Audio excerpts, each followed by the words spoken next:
Tonight's program is rated R. Parental discretion is advised.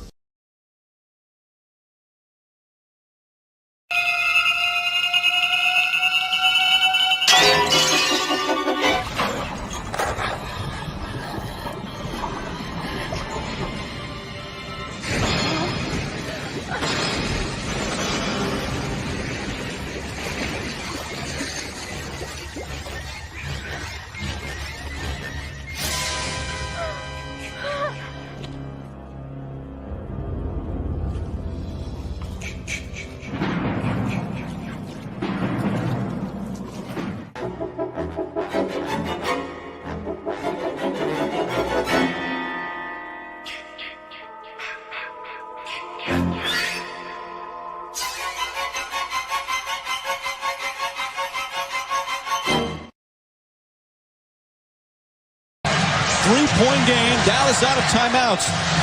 If you're Miami, do you foul? Don't let him shoot a three. That's right. This is smart now.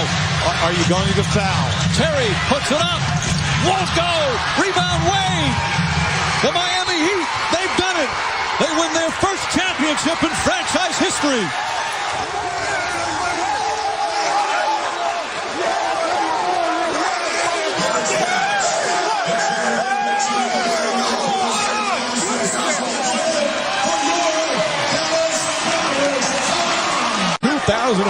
NBA championships, champions, and they do it on the road. What an impressive performance here in Game 6, Hubie. Well, what happens? Look how this opens up. He gets a great look at the basket. Welcome to GOAT James Kingdom. Welcome. I am Ajani the Exposer, and y'all have now been exposed by the Exposer. I appreciate it.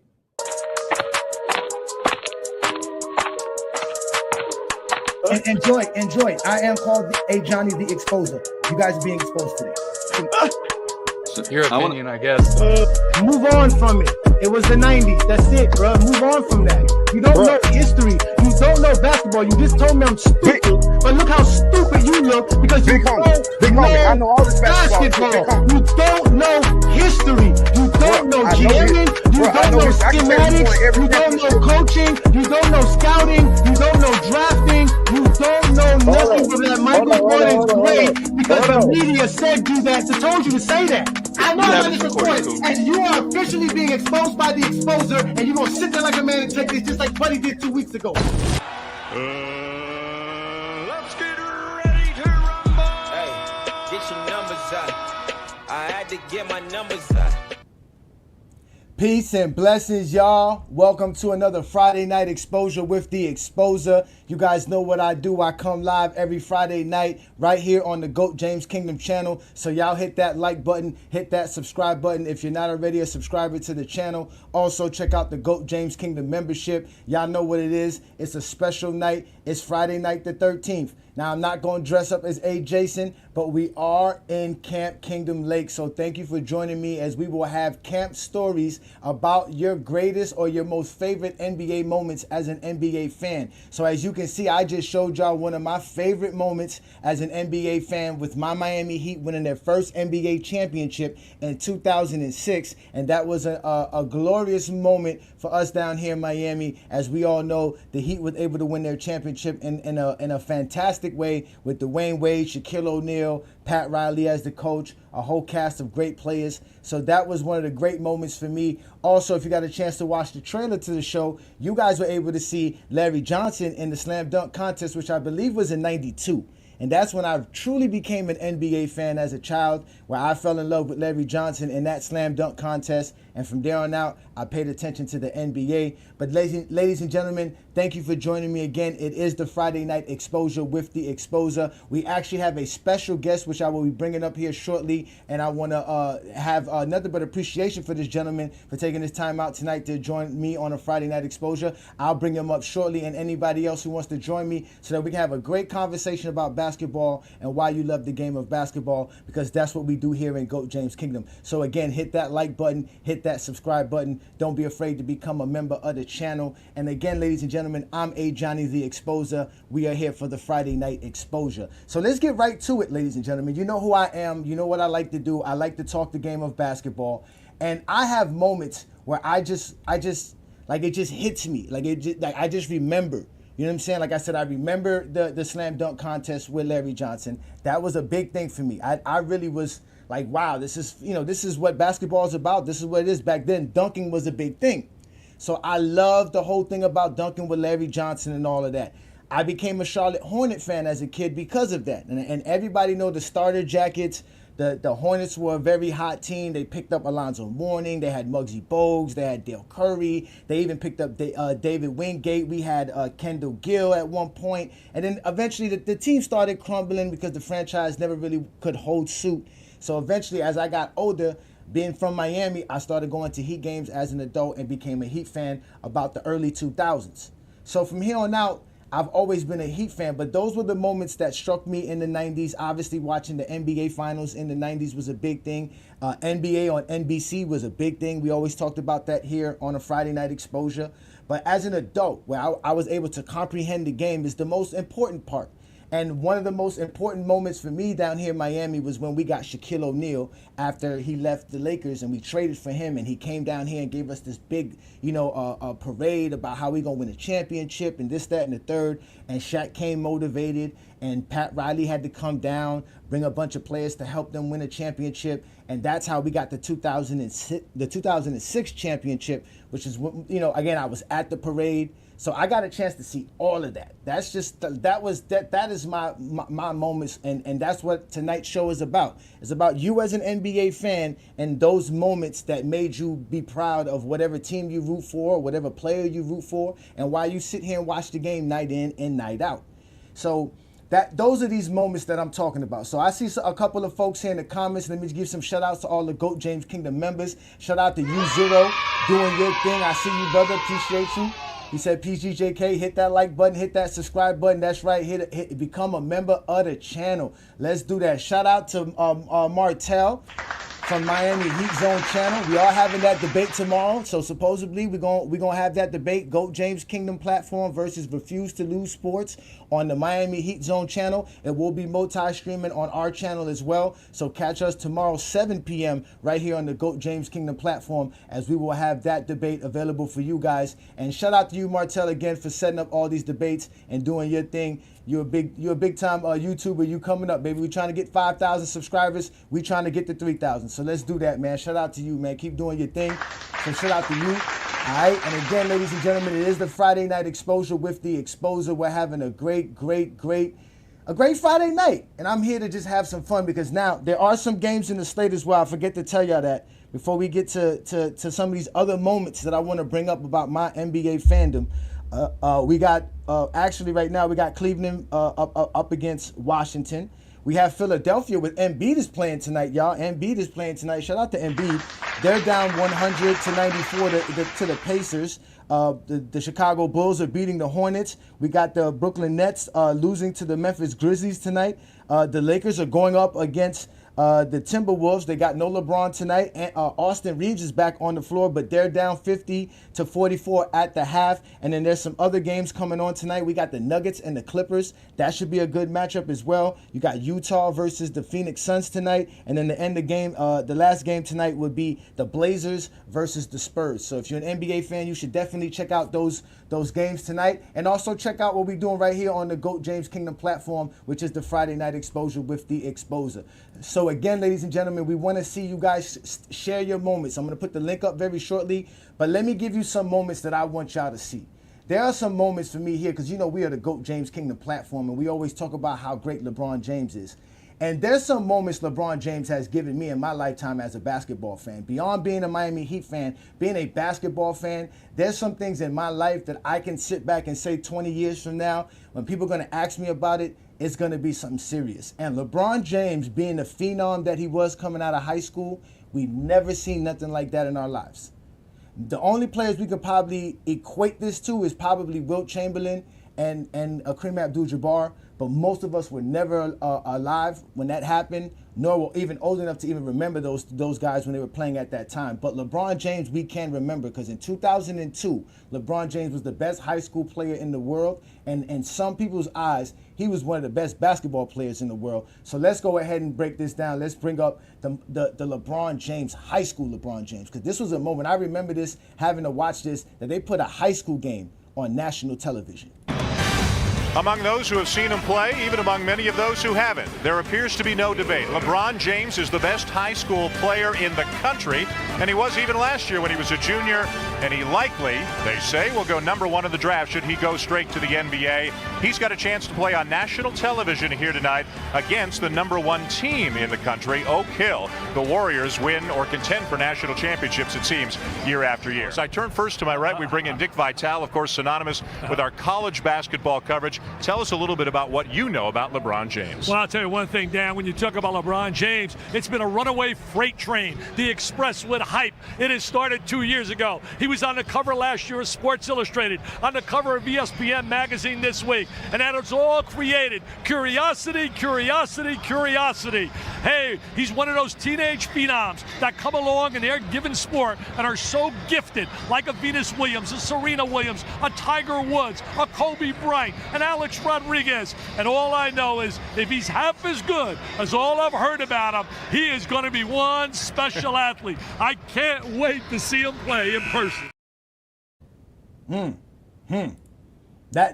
know Dick Vitale is one of the best at it. So he's talking about LeBron James' hype and all of the things that people have been saying about LeBron James. So let's watch a few clips of what he was doing in that particular game, and let's see here if it matches what they talk about. Because remember, they were saying he had the passing vision and the ball court skill of a Magic, but with the athleticism of a Michael Jordan. All Oak Hill early, although missing an outside shot there is Swan, so the lead is still 7. This is the shooter, Corey Jones, and there's James with a follow. I'll tell you, he got up and down the court there, and he saw that great passing ability. Wolves played for 3 years because they may come for academic reasons or competition. Stolen by Brandon Weems. He's the truth. But a lot of guys can dunk. You know that. Can you do that, Bill, when you were a kid? James now with 4, and the crowd is really into it. He brought them to their feet with this explosive dunk. In transition, finally an opportunity to show the elevation, the windmill, the creativity, the extension, the elevation. He's a high riser, there's no doubt about it. He's got great hops. I talked to a lot of people, including this morning, Mike Fratello called me, the former Cavs coach, and I'm telling you, everybody I spoke to, Bill, you saw that pass, the instincts. That's what we have to talk about. They absolutely raved about his instincts and passing ability, and we're not saying he's Magic Johnson, and we're not saying he's Michael Jordan, but that's the kind of descriptions I was receiving. Magic Johnson passing ability as a youngster. So you heard what they were saying about LeBron James, and that was what made it so crazy, because nobody ever saw a high school kid do this. We had guys like Kevin Garnett, Tracy McGrady, Kobe Bryant. All these guys came out of high school, but these guys were all expected to be, players that would take a year, 2 years down the line. Nobody expected a high school kid to be instantly ready for the NBA like this. And this is what they were saying about LeBron James. Even Danny Ainge at the time was saying that he would have traded any NBA player besides Kobe Bryant for LeBron James when LeBron James was a junior in high school, let alone when LeBron James was a senior. So LeBron James was doing things that we've never saw before. So these were like great moments as an NBA fan, because at the time, I'm a Heat fan. I'm enjoying the Heat play. We ended up picking Dwayne Wade, but I was hoping we were going to get that first overall pick to get LeBron James. Everybody wanted their team to have the #1 overall pick so they can acquire LeBron James. We all seen it, we all watched it, we all knew what it was about. So those were the great moments that I remember, especially as a LeBron fan, because again, LeBron is just that dude. And then when we get to that point when we say, okay, now he has to play in the NBA, how can he translate? And his first night in the NBA, he didn't disappoint. LeBron James will put it on the floor for the first time in a regular season game tonight. Welcome, everybody, on the run. This is his best part of his game. And there's his first assist, and it's a beauty. And that's what makes him so good, and that's where his skills are really going to blossom, because now he's able to throw those passes to players that are going to finish. And he starts it with a strong rebound. Good numbers. LeBron James' first shot is good. It's going to allow him to be able to have the defensive guy come up onto him so he can use his strength and drive by him. And LeBron on the baseline. 2 for 2. And here he's just going to overpower, get a nice little pick, and make the shot. If he can take those shots, he's going to be very successful. Survive until he gets back. And I'm just not quite sure how long it's going to be. Oh, way off balance over a 7-footer, and he knocked it down. James is 3 for 3. Blocked shot as Miller goes down hard. Well, so much for he can't shoot from the outside. At least tonight he can. LeBron coming the other way off the glass, and he's 4 for 5. Yeah, see, he doesn't need his jumper there when he can float through the lane. 41-19. Bibby trying to dish to Divac. Thought he wasn't ready, and LeBron James brings it down 3-on-2. There's the dish to Boozer. So as y'all can see, man, LeBron James came into the NBA rolling, just jumping off. Like I always tell people, they kicked him right off the cliff, and it was fly, pelican, fly. So he was a hype from the beginning. But ladies and gentlemen, I do have a special guest in the building. Shout out to Scap Attack. Now, Scap Attack is somebody that is very popular on social media and obviously on YouTube. You guys should know what his channel is. Check out his channel. It is Scap Attack. But I'll let him introduce himself. Welcome to the GOAT James Kingdom platform. I'm Ajani, the Exposer. It is the Friday Night Exposer. Go ahead, Scap Attack. Plug in your channel and introduce yourself, sir. Hey, Johnny, what's up? Thank you so much for having me. Pleasure to be here to finally get on here. I think it's T Perfect has been getting at me for a while to get on here. So hopefully I can make it on a Sunday at some point with your full panel, but it's a pleasure to at least get on here with you at some point. Happy to be on Friday night with you. Appreciate it. No, thank you. Thank you for joining me. As you can see, we're just another channel trying to grow our content and what we do here. Obviously, you've been doing this for a while. You're known as supposedly an anti-LeBron guy. Am I correct? Yeah, that's fair. That's a fair depiction of me. I'm a Kobe guy. I guess I was a Jordan guy first, and then became a Kobe guy. Primarily, I would present myself as a Kobe guy, but I don't know if we're approximately the same age. But I grew up, like, I was young when Jordan was trailing out. Like he was in his last stands with the Bulls when I was in like grade school. So I was a big Jordan guy. I was at Jordan's last game ever. We're talking about favorite moments. We can get into some of my favorite moments if you want. But I was at Jordan. I was at Jordan's last game, but I was searching when Jordan retired. The first swing, I was looking for someone else to replace him. Basically, he came back, of course, did the second three-peat. But at that point, Kobe, when he was drafted, I saw Kobe play in high school. I actually saw LeBron play in high school as well. But when I saw Kobe play in high school, I was like, yo, this is the dude. This is the next guy. So I basically attached myself to Kobe when he was still in high school and decided wherever he went, that would become my team. That would become my player. And through thick and thin, through 20 years of his career, I've watched every game Kobe Bryant's ever played, regular season or playoffs. I was actually at his last game as well. So I'm a big Kobe guy, and by extension, basically I can't be a LeBron guy. You probably know what I'm talking about because you, as a LeBron guy, cannot be a Kobe guy. False, not really. I defend Kobe a lot. I do defend Kobe a lot, but I'm not a Kobe fan. I can honestly tell you, I was a Kobe hater for a very long time, but I've turned coat. Continue though. Go ahead. I'm listening. So, to me, the whole it really originated the Kobe LeBron descent, if you will, and rift for me, and I think for maybe many others that are Kobe guys, started like in the 2009, 2010 stages where LeBron has already insinuated himself into the conversation of like, is LeBron potentially the best player in the NBA right now already at that point in his like, fifth, sixth year, seventh year, where Kobe was winning titles every year and coincidentally was just beating the teams that were ending LeBron's seasons those years. So I think that fundamentally annoyed me that somehow LeBron was hijacking this conversation where Kobe was, at the time, like 31, 32, winning his fourth, fifth championships. Like, I thought that was kind of just Kobe's time right there. And, kind of bought that just, it began there for me, to be honest with you. And then when it really solidified, and we can get into this if you want, where my disdain for LeBron really, really took off was after Kobe won those two and got to the fifth ring. LeBron, that very next season, in that summer, basically, and Dwayne Wade is on record of saying this, by the way, that in that summer after Kobe won his 5th, Wade and LeBron got together, and that was the impetus of them joining up in Miami and recruiting Bosh, was that Kobe had won that 5 and that Kobe was dominating the league. And Wade was like, wait, I've only got one. We, as the Miami Heat, only got one. No. LeBron, what's up? What you thinking? Like, this is Wade. What I just detailed is Wade on the record saying that is the way that it went that summer. So LeBron essentially then goes, and whatever you want to say, whatever the narrative is about super teams in the past and players before LeBron that had amazing supporting casts. Like Magic Johnson has, to me, the greatest supporting cast of any all-time great ever. So I'm not saying that LeBron didn't deserve more help, that he shouldn't have been able to get more help, and that leaving Cleveland wasn't even a good idea. I believe that he was absolutely justified in leaving Cleveland.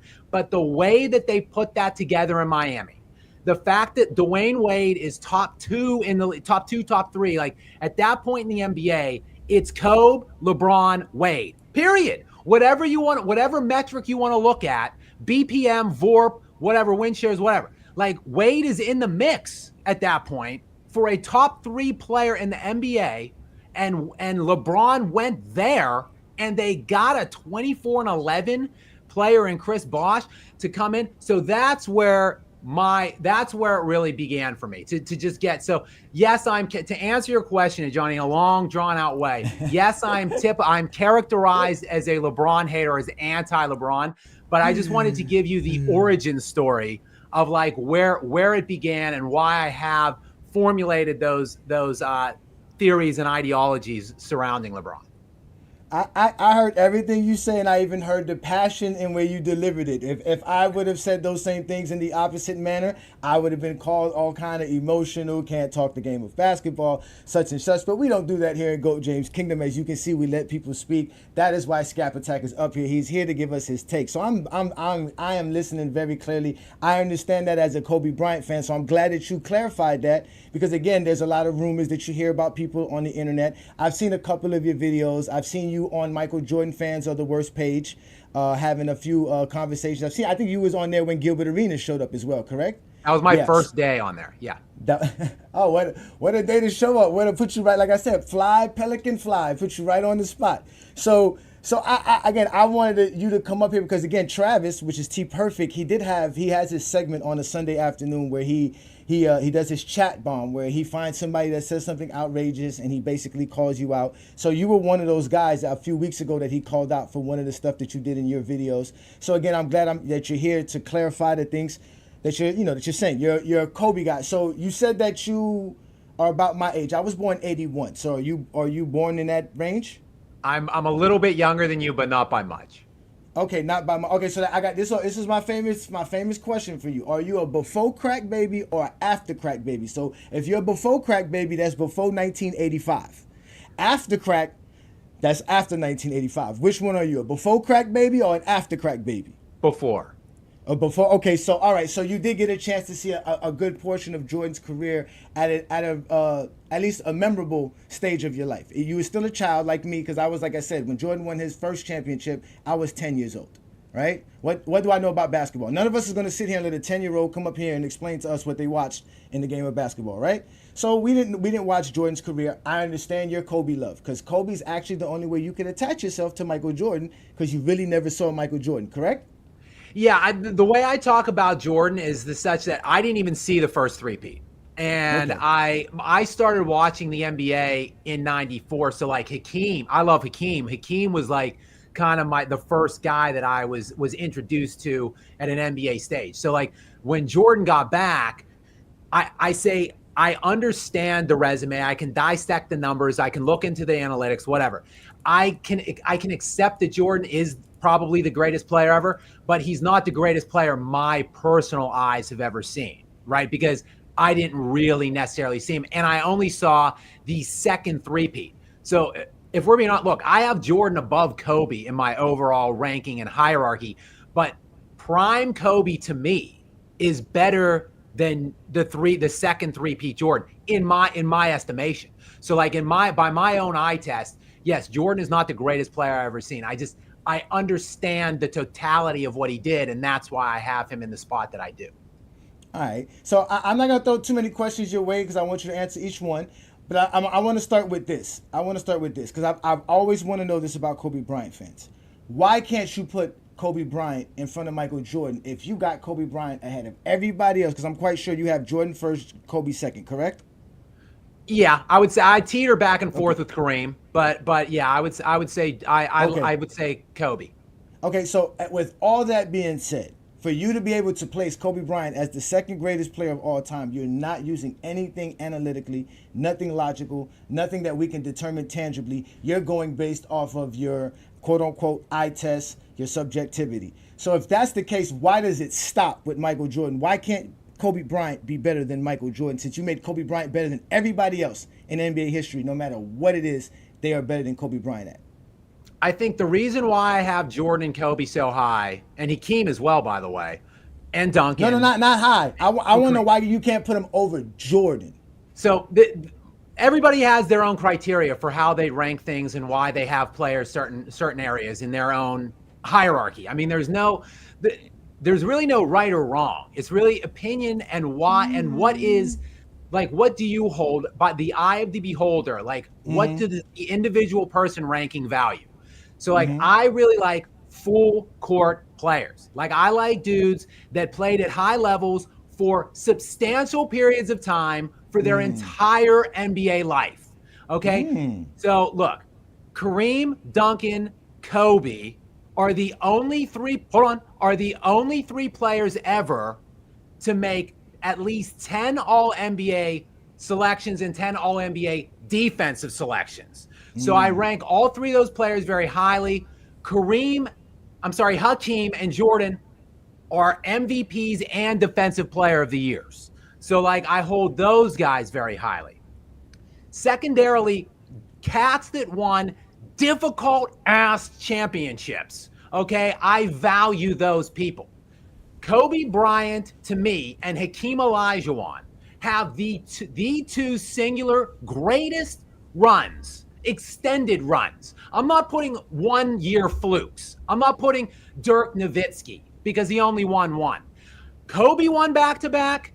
Hakeem won back-to-back with a lot less than many other all-time great players have deployed to win every single title they ever had. Kobe Bryant is the only player ever who has defended a title without another singular top 75 player. No one else has ever done it.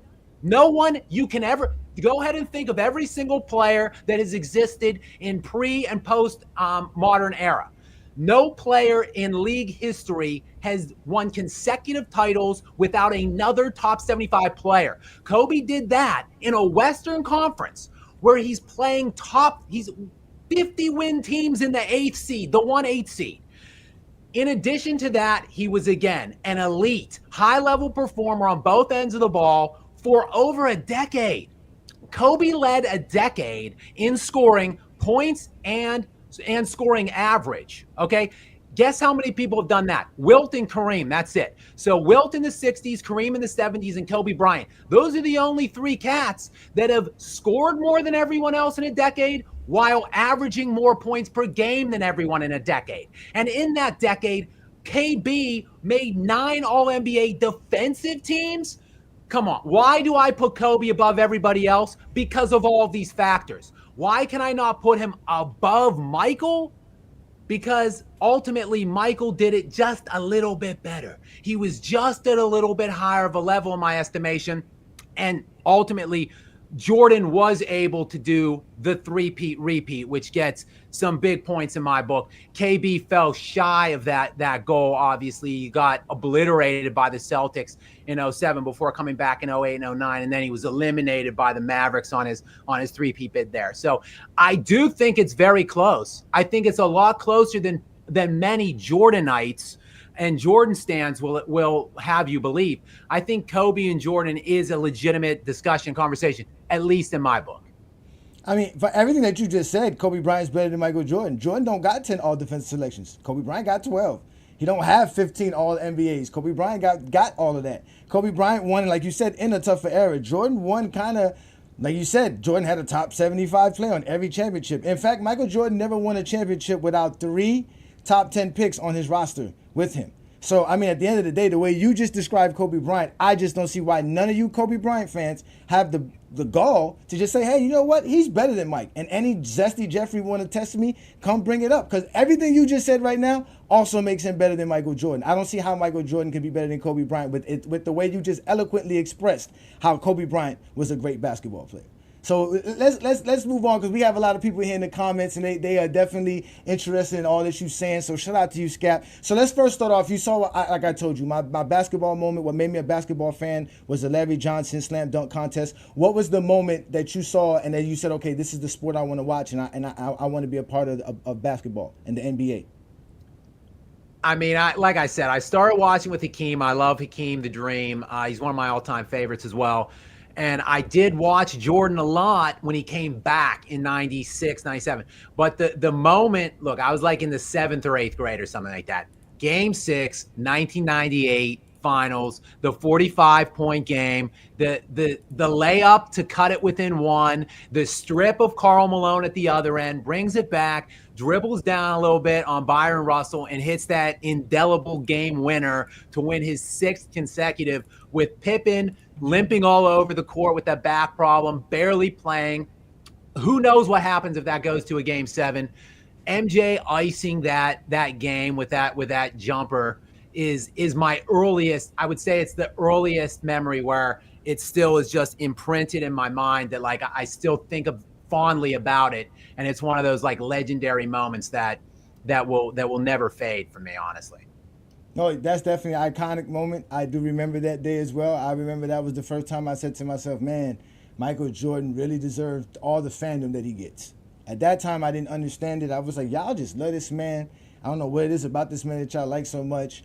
But he, again, he had that aura that people just loved about him when he played the game, even outside of the game, all the different things that he used to do. And I remember in '98 that I said to myself, I said, man, he won his 3rd straight championship, and he hit a dagger shot that was like, that picture is epic. That picture, you can see the crowd's face in the background. It's like, it was definitely an epic a moment. So I do remember that moment, but it never turned me into a Jordan fan. I was already watching basketball prior to that. Like I said, I remember Jordan choking. To be honest with you, that's my first memories of Michael Jordan. That's not really my first memories of Jordan. My first memories of Jordan is Jordan can't get past the Detroit Pistons, and having my uncles and my brothers and cousins and them sitting there crying about Michael Jordan losing to Detroit again. So those were the moments that I remember of Jordan before that. But I wanted to touch on something about Kobe Bryant and the LeBron James situation, because obviously your issue with LeBron James is how he's obviously overshadowed Kobe Bryant. Can you blame some of that on the media, since the media did give us a misrepresentation of Kobe Bryant, especially after the Shaq situation? Unequivocally, the media is driving a lot of it, to be honest with you. So 100% I blame the media. And also, sure, the Shaq, Kobe came out looking like the villain in that. He looked like this selfish ball hog, stat first guy that didn't want to share the team anymore with Shaq, didn't want to cede any more shot attempts per game, wanted to just lead the league in scoring. So, it probably cost, in my opinion, look, we've come a long way by the voters. Like, they gave Russell Westbrook an MVP when he averaged a triple-double, and he was, I believe, the 6th or 7th seed that year. Jokic is going to win an MVP again this year, and he's probably going to be a 6th or 7th seed. Kobe, that narrative probably cost Kobe an MVP or 2 in the aftermath after Shaq left, because, I mean, Kobe, that year he averaged 35 points per game and was first-team All-NBA defense. He had straight scrubs surrounding him, but there was just that pervasive, like, Kobe's a ball hog narrative, and they give it to Steve Nash, who's literally running around averaging half as many points per game as Kobe at that point in time, because they wanted some facilitator that made all the teammates feel good about themselves, like Steve Nash. And I think, to just piggyback more on the media narrative thing, they really have done a lot. Look, LeBron, I do say a lot of negative things about him, but the elite level that he has been able to maintain for 20 years is absolutely unbelievable.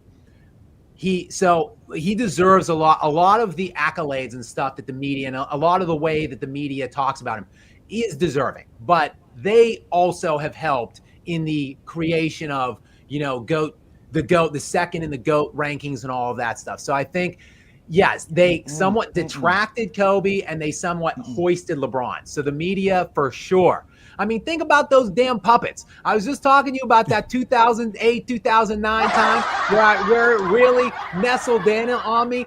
Think about those goddamn puppets. Like, it started at such an early age where the media is trying to put him right up there with Kobe. Oh my God. Okay, but all right, let's start here. So since you admitted your anti-LeBronness, let me go ahead and just admit my anti-Kobe-ness. I was the big time Kobe hater. I hate what happened between him and Shaq. I felt that Kobe was selfish because that's the way the media portrayed it, right? The media portrayed it that Kobe Bryant was this young dude that didn't get along with the guys in the Laker organization. He didn't. Phil Jackson wrote a book and to talk bad about Kobe, saying Kobe was uncoachable and that it was really tough coaching Kobe, and Kobe basically was I don't know if he was isolating himself in general, but somehow isolated himself from his own teammates and his own aura. I mean, again, I guess his own genre, because again, he did come into an era where it was the late 90s. So he was still having to deal with those oligarchs of the NBA fraternity of how you do things. And Kobe was trying to do things differently. Kobe was being Kobe. Nobody was understanding Kobe. And that's where I say the media misrepresented Kobe, because at the end of the day, Kobe, we were supposed to know that Kobe was in the gym 24/7. And that's why he didn't like what Shaq was doing. Not the fact that he thought he was better than Shaq. He just felt that he outworked Shaq and that he worked and he earned the right to be the main guy because Shaq is taking summers off. Shaq is waiting till July and August to go get some surgery done when he could have got it done in June to be ready for the season. You see what I'm saying?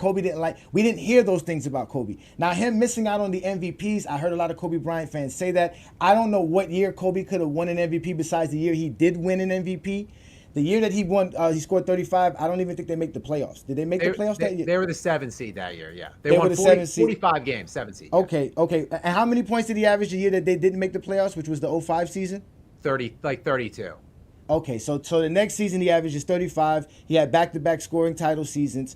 And okay, that sounds great. Again, Kobe, he has, like I said, he has 15 All-NBAs. He has 12 All-Defensive selections. He has, I think, 17 All-Stars. So he has an illustrious career. But during that span, around that same time, here comes a LeBron James. So while you are still being questioned to why you won 3 championships, because you was with Shaquille O'Neal, which wasn't the most dominant player in most people's eyes, and definitely people who never saw Wilt Chamberlain play will tell you Shaq is the most dominant player ever. So now you have Kobe Bryant in this era, and LeBron James did show up. And while Kobe's choking in 2007 and coughing up 3-1 leads versus that same Nash that you want to disrespect, at the end of the day, Kobe wasn't a leader enough to help his team get past that. He couldn't understand how to play team basketball still to that point. They had to bring back Phil Jackson. They had to bring back Tex Winters. They had to bring back the triangle offense so that Kobe can and they actually had to bring back other players as well. And the reason they did all of that was because of LeBron James. And I'm going to give you a good example of it. The reason all of that happened was because of this one particular game and this one moment that changed everything. This is another moment of mine that made me say this is the NBA, this is the future of the NBA. And this is when LeBron James scored 25 straight points in a fourth quarter overtime to help get his Cavaliers over the hump, over the Detroit Pistons. But let me just play you a couple of clips so that you can see why Kobe Bryant was being bypassed. It wasn't because LeBron James just got some favoritism. It was because LeBron James was out here doing things that even Kobe Bryant wasn't doing. 10 unanswered for the Pistons. 8 of the 10 scored by Hamilton. James to the crossover. It counts, and the foul. What a move by LeBron James. Went with Eric Stowe to come into the game for defensive purposes, which slid Pavlovich over to Hamilton. I think he felt he had to get size on it. Oh, LeBron James drills it from downtown to bring the Cavaliers within 1. Another opportunity for the Cavaliers to take the lead. They're down by 1. Axial defending on James. LeBron with the step back stuffs. Lindsey Hunter in the ball game to guard LeBron James. Down to 15 seconds. Down to 10. James with the step. And the game is tied at 91 with 9.5 to go in the fourth quarter, and the Pistons take a timeout. So that was LeBron James facing a really good team. And it didn't end there. I got to let you see more of this because you guys got to remember this because a lot of the stuff that we be talking about, we don't like to remember. We like to act like we never seen this. And I know you watched this as a basketball fan, especially watching Kobe. You were paying attention to this. That was LeBron James getting his team into overtime. Then he didn't stop. When he got into overtime, he continued. Now, mind you, this is LeBron James at 22 years old, 4 years out of high school. And this is what he's doing without, like you said, nothing. He doesn't have any kind of players, nothing. Mike's never done this. Kobe's never done this. We've never seen this from anybody, not even Kareem. Nobody's done this. This is like I said, this is the what? Define that. We haven't seen anyone else do what? As far as take their team this far. Somebody that can take their team and overachieve this much with that kind of a roster, with that kind of a situation. Let's watch the clip, and then I want to let you finish. Then I want to answer. Oh yeah, definitely. Yeah. Let's watch this. Let's watch. Because remember, the pressure's on him. He's out here. He's not even expected to win this. If he loses this, no one's gonna question him. Nobody's gonna say anything. But this is what he was doing because this is how good he is at the game of basketball. His actual natural basketball ability allows him to just do this. And at that age, he had the actual strength and the quickness and everything to go along with it. The NBA never saw anything like it. Never. We've never seen nothing like it.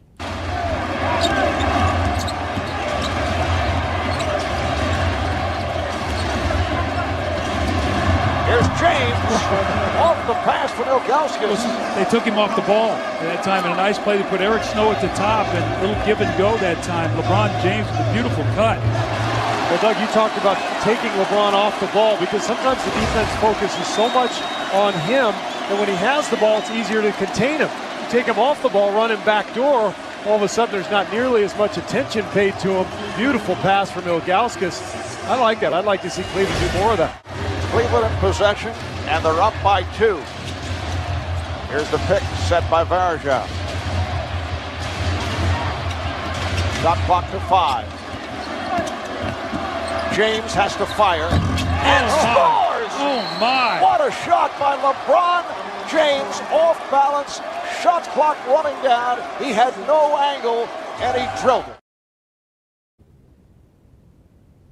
So that's LeBron James. That's serious LeBron James. Again, just to give you an idea of what he was doing, because I know you got something you want to say on it. This is what he was doing. This is what we're talking about. We're talking about a 22-year-old kid who's in the NBA, and mind you, he doesn't have a top 75 player, doesn't have an all-star, doesn't have none of these things with him. Doesn't have an all-NBA player, all-defensive player on his roster.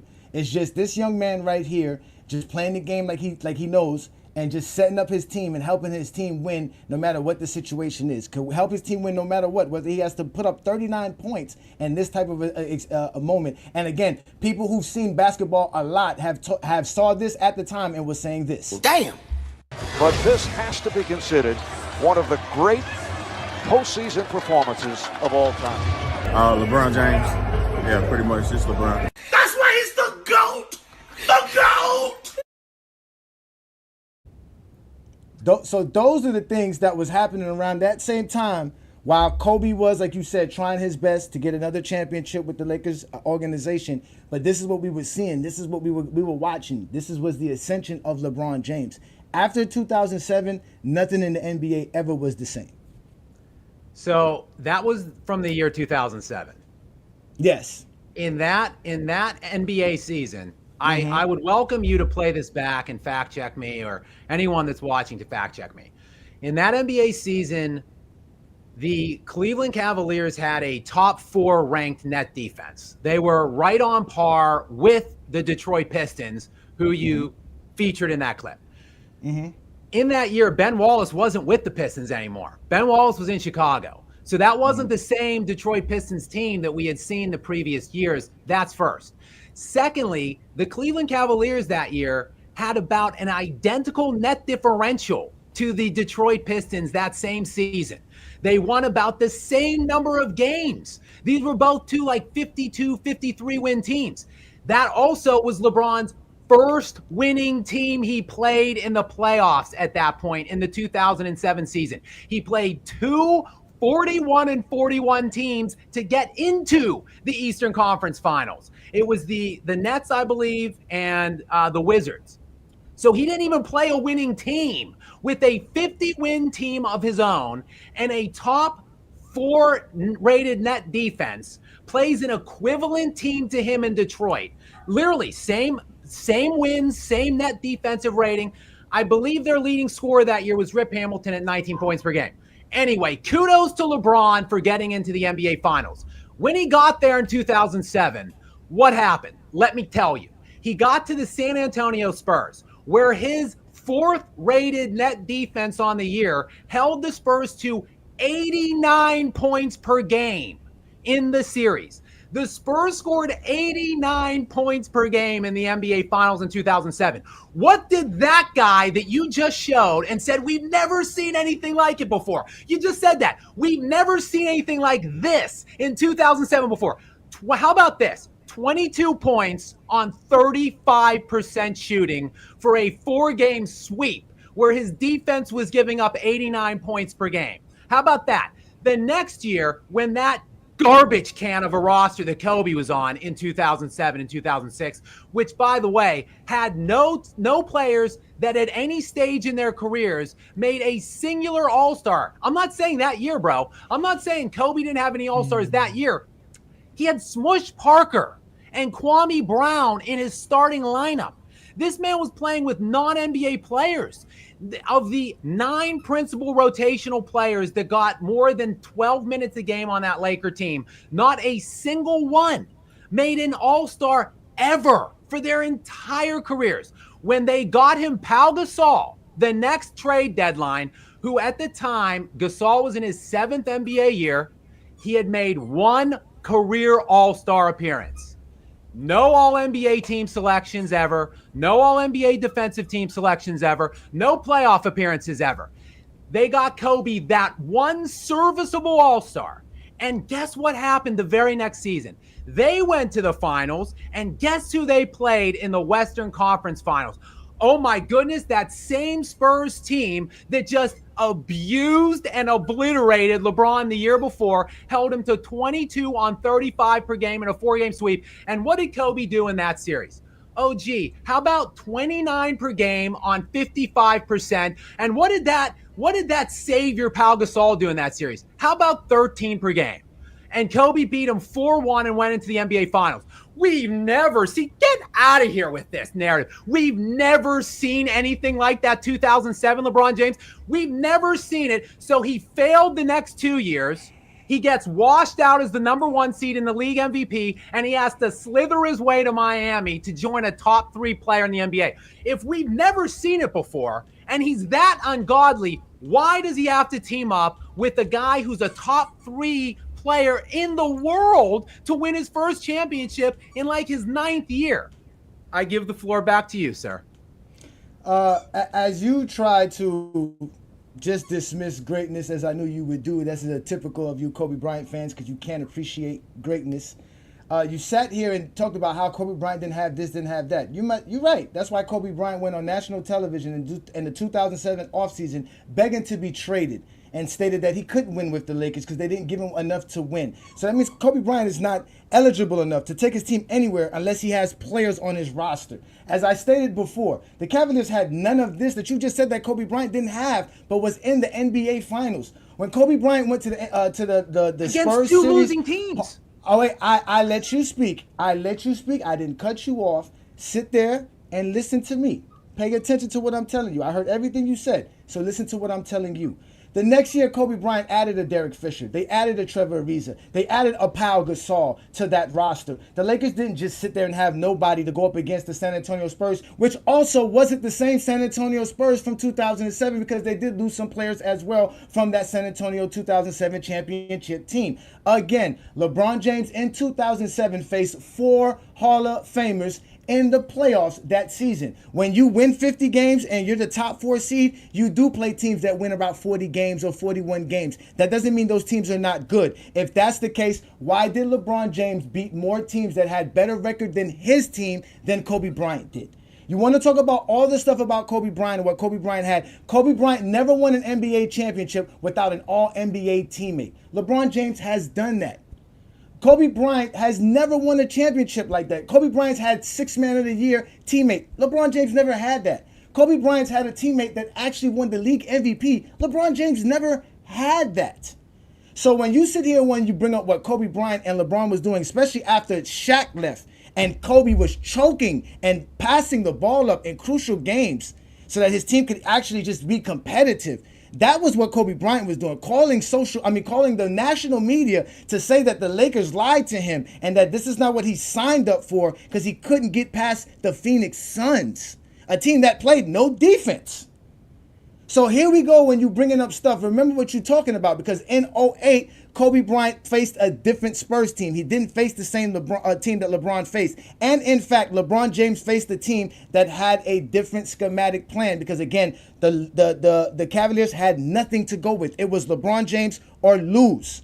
So they, just like Tim Duncan said, all 5 men, they played zone defense versus LeBron James, and they kept the Cavaliers in check. They couldn't have won that series. They were not even supposed to be there. That's why it was an overachievement. Just accomplishing that alone was a great feat within itself. Yeah, they got swept. Yes, LeBron James didn't shoot that well during that series, but he also faced a team that had an all-NBA first-team player, an all-NBA, all-defensive first-team player, 2 of them. So he's facing teams that are way better than him. That's what you're failing to realize. And he's still out there garnishing the attention and the gravity while you're saying he's underperforming.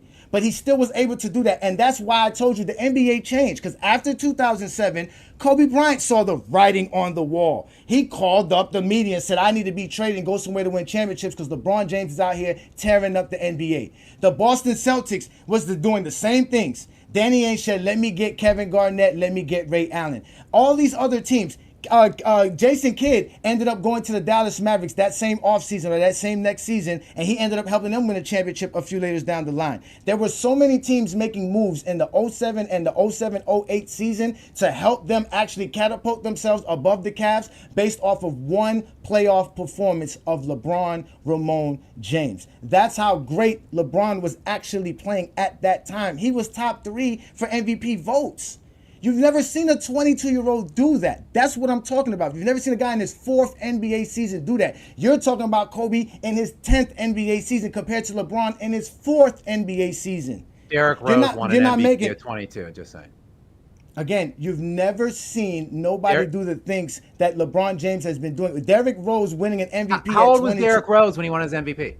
Same age as Kareem. Kareem was 22 when he won his first MVP in 1971. You just said we've never seen that. So Kareem and Derrick Rose. Who said anything about MVP? You brought up MVPs. I didn't bring up MVPs. You just said he finished 3rd in MVP at 22. We've never seen anything like that. No, I'm saying that he finished. That's how great he was in general, or beyond all of that. That's how great he was on top of that. Did Derrick Rose take his team to the NBA Finals? No. He was playing against a team with 3 perennial Hall of Famers in Miami. He was playing, so that's what it was. So now he was playing against 3 perennial Hall of Famers. So when LeBron plays Hall of Famers, that don't matter. Even though LeBron has Hall of Famers. Who was the best? He has Hall of Famers when he plays Hall of Famers. Wait, who had the better record, the Chicago Bulls or the Miami Heat in 2011? The Bulls did. That's why he was the MVP. So why you not using the records like you were using for Kobe Bryant, all this other stuff? Why you want to switch it up now to Hall of Famers? Hang on. Because LeBron James has faced a lot of inaccurate things I need to get to first. Hold on. What inaccurate things did I say? Let me know when it's my turn. Let me know when it's my turn. No, it's your turn when you stop cutting me off and saying things that you don't even know what you're talking about. Because you brought up things about Kobe Bryant that are not truthful. Again, Kobe Bryant's never won a championship without an all-NBA player. Paul Gasol was Rookie of the Year. Paul Gasol was averaging 20 and 10 in Memphis. He was a legitimate player in Memphis. That's how come y'all traded for him to actually help Kobe Bryant. Kobe Bryant never won a championship without an all-NBA player. Can you tell me the championship that he won without an all-NBA player? I don't want to interrupt you. Let me know when I can talk. No, answer that question, then you can go. When did Kobe Bryant win an NBA championship? Answer the question, then you can go. When did Kobe Bryant win an NBA championship without an all-NBA teammate? Can I speak? Yes. When Pau Gasol got to the Lakers, my guy, he was a one-time All-Star with no All-NBA team selections ever.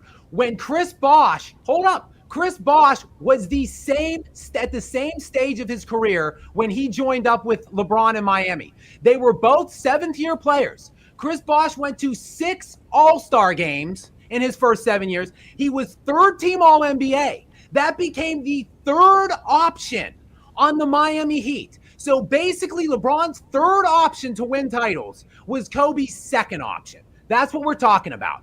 And then what else? No. Lamar Odom played 13 years. He never made an all-star team. He never made an all-NBA team.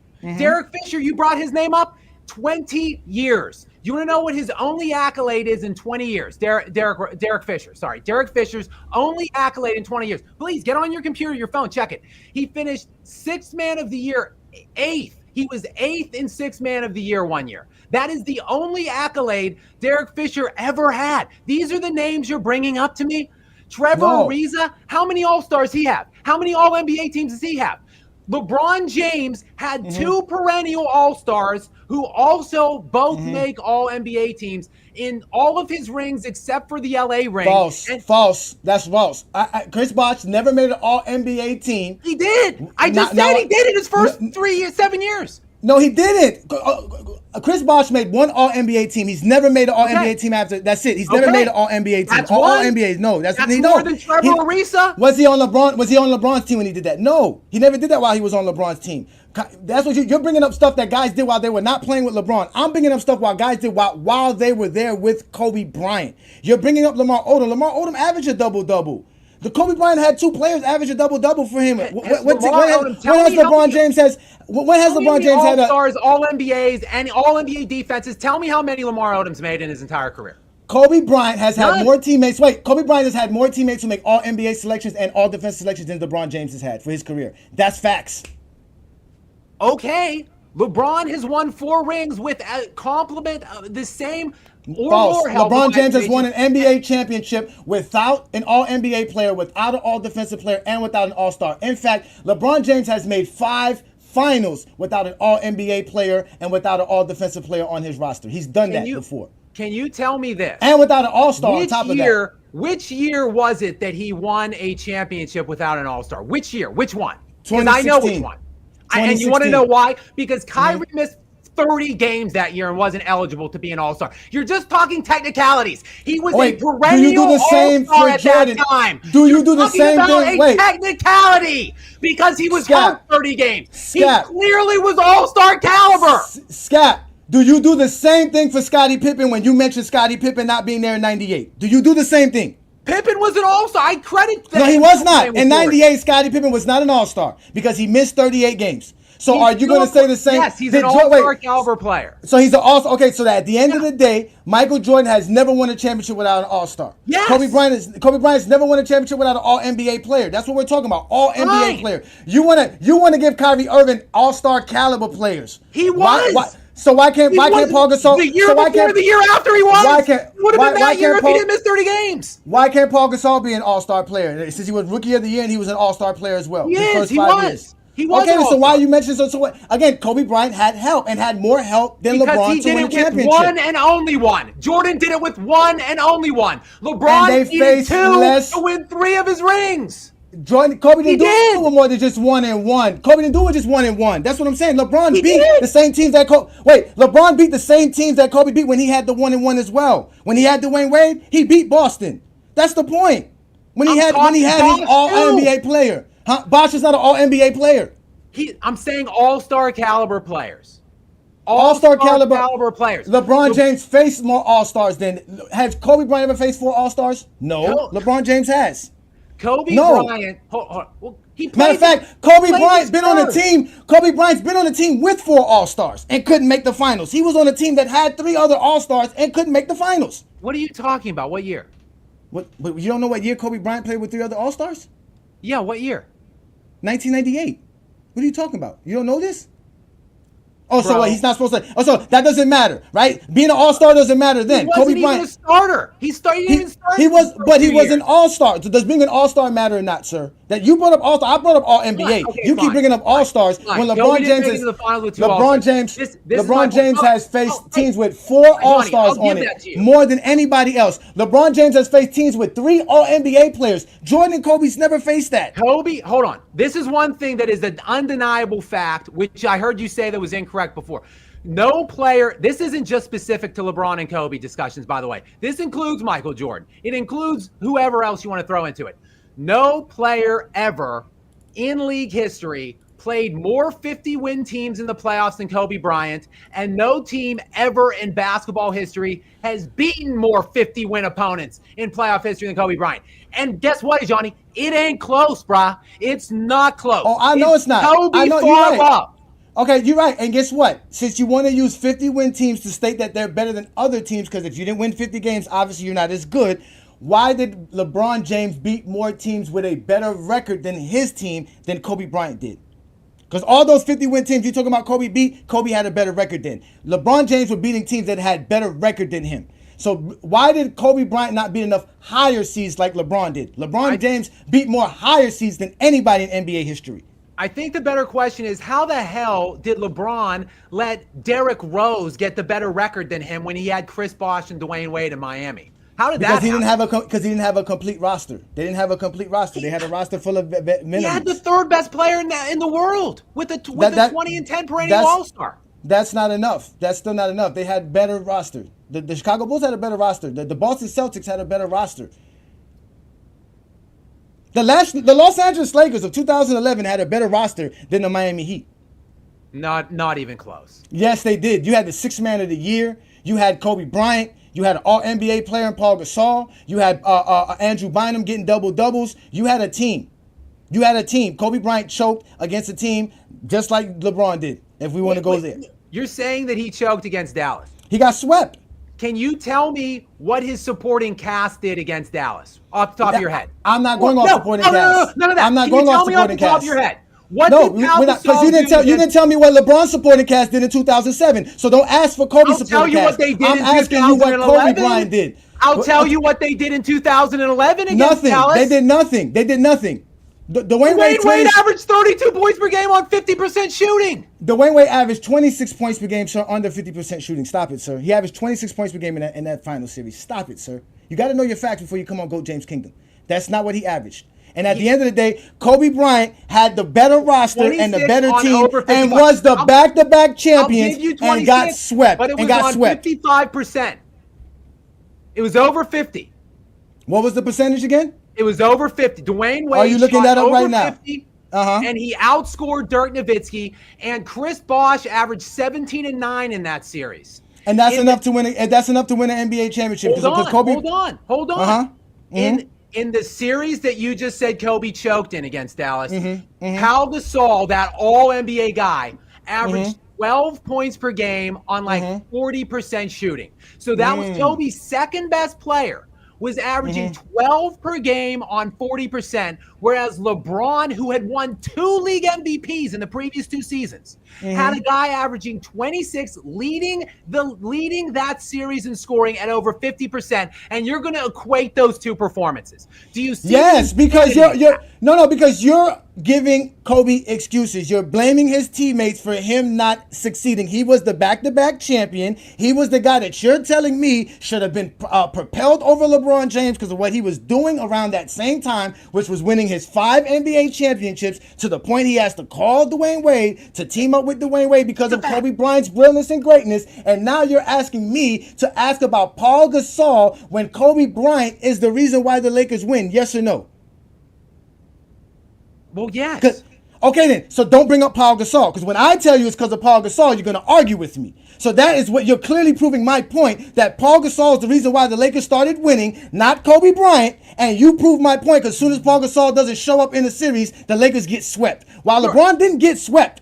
While LeBron was playing his role, LeBron's role was to do exactly what he did in Miami that year, that season versus Dallas, while Kobe's role was not to do what he did, was not to get outshined by J.J. Barrera and Jason Terry like he did, to go out there and give them a dud on a championship defending team. LeBron was on a new team, new coach, new roster. The game plan was give the ball to Dwayne Wade in the fourth quarter, finish the game that way. They took a 2-1 lead and they were up in game 4 with the same game plan. LeBron James had a triple-double in game 5. LeBron James balled out in game 6. At the end of the day, Dallas was the better team, just like they were against the Lakers, but you don't want to admit that because you don't watch the game to watch the game. You watch the game to pay attention to a player. So you're paying attention to Kobe Bryant, and you want to find excuses to why Kobe Bryant couldn't beat Dallas Mavericks, and you're going to blame it on Pau Gasol? When Pau Gasol is the reason why they were winning in the first place? Can I answer? Yeah, go ahead. The Dallas Mavericks were down 2-1 in the 2011 NBA Finals. The Heat were up 2-1 going into Game 4. If they win the game, it's 3-1. At that point, no team had ever overcome that margin of deficit in the NBA Finals series. It still has only been done one time. So a 3-1 lead, would indicate it's over. In that Game 4, LeBron James played 45 minutes, more minutes than anyone on either team. He scored 8 points on 27% shooting. And the Heat, despite that heinous ass performance, 8 points in 45 minutes on 27% from the field. Despite that, his team lost 86-83. Like, that game could not have been more winnable. A 3-1 lead was inevitable, and a championship. Instead, they go on to lose every single game after that. Like, and LeBron was the 5th leading scorer in that series. The 5th. He was the 3rd leading scorer on his own team, and 2 guys on the other squad outscored him as well. That was that has nothing to do with why they lost. Two-time league MVP at that point in his 8th or 9th year.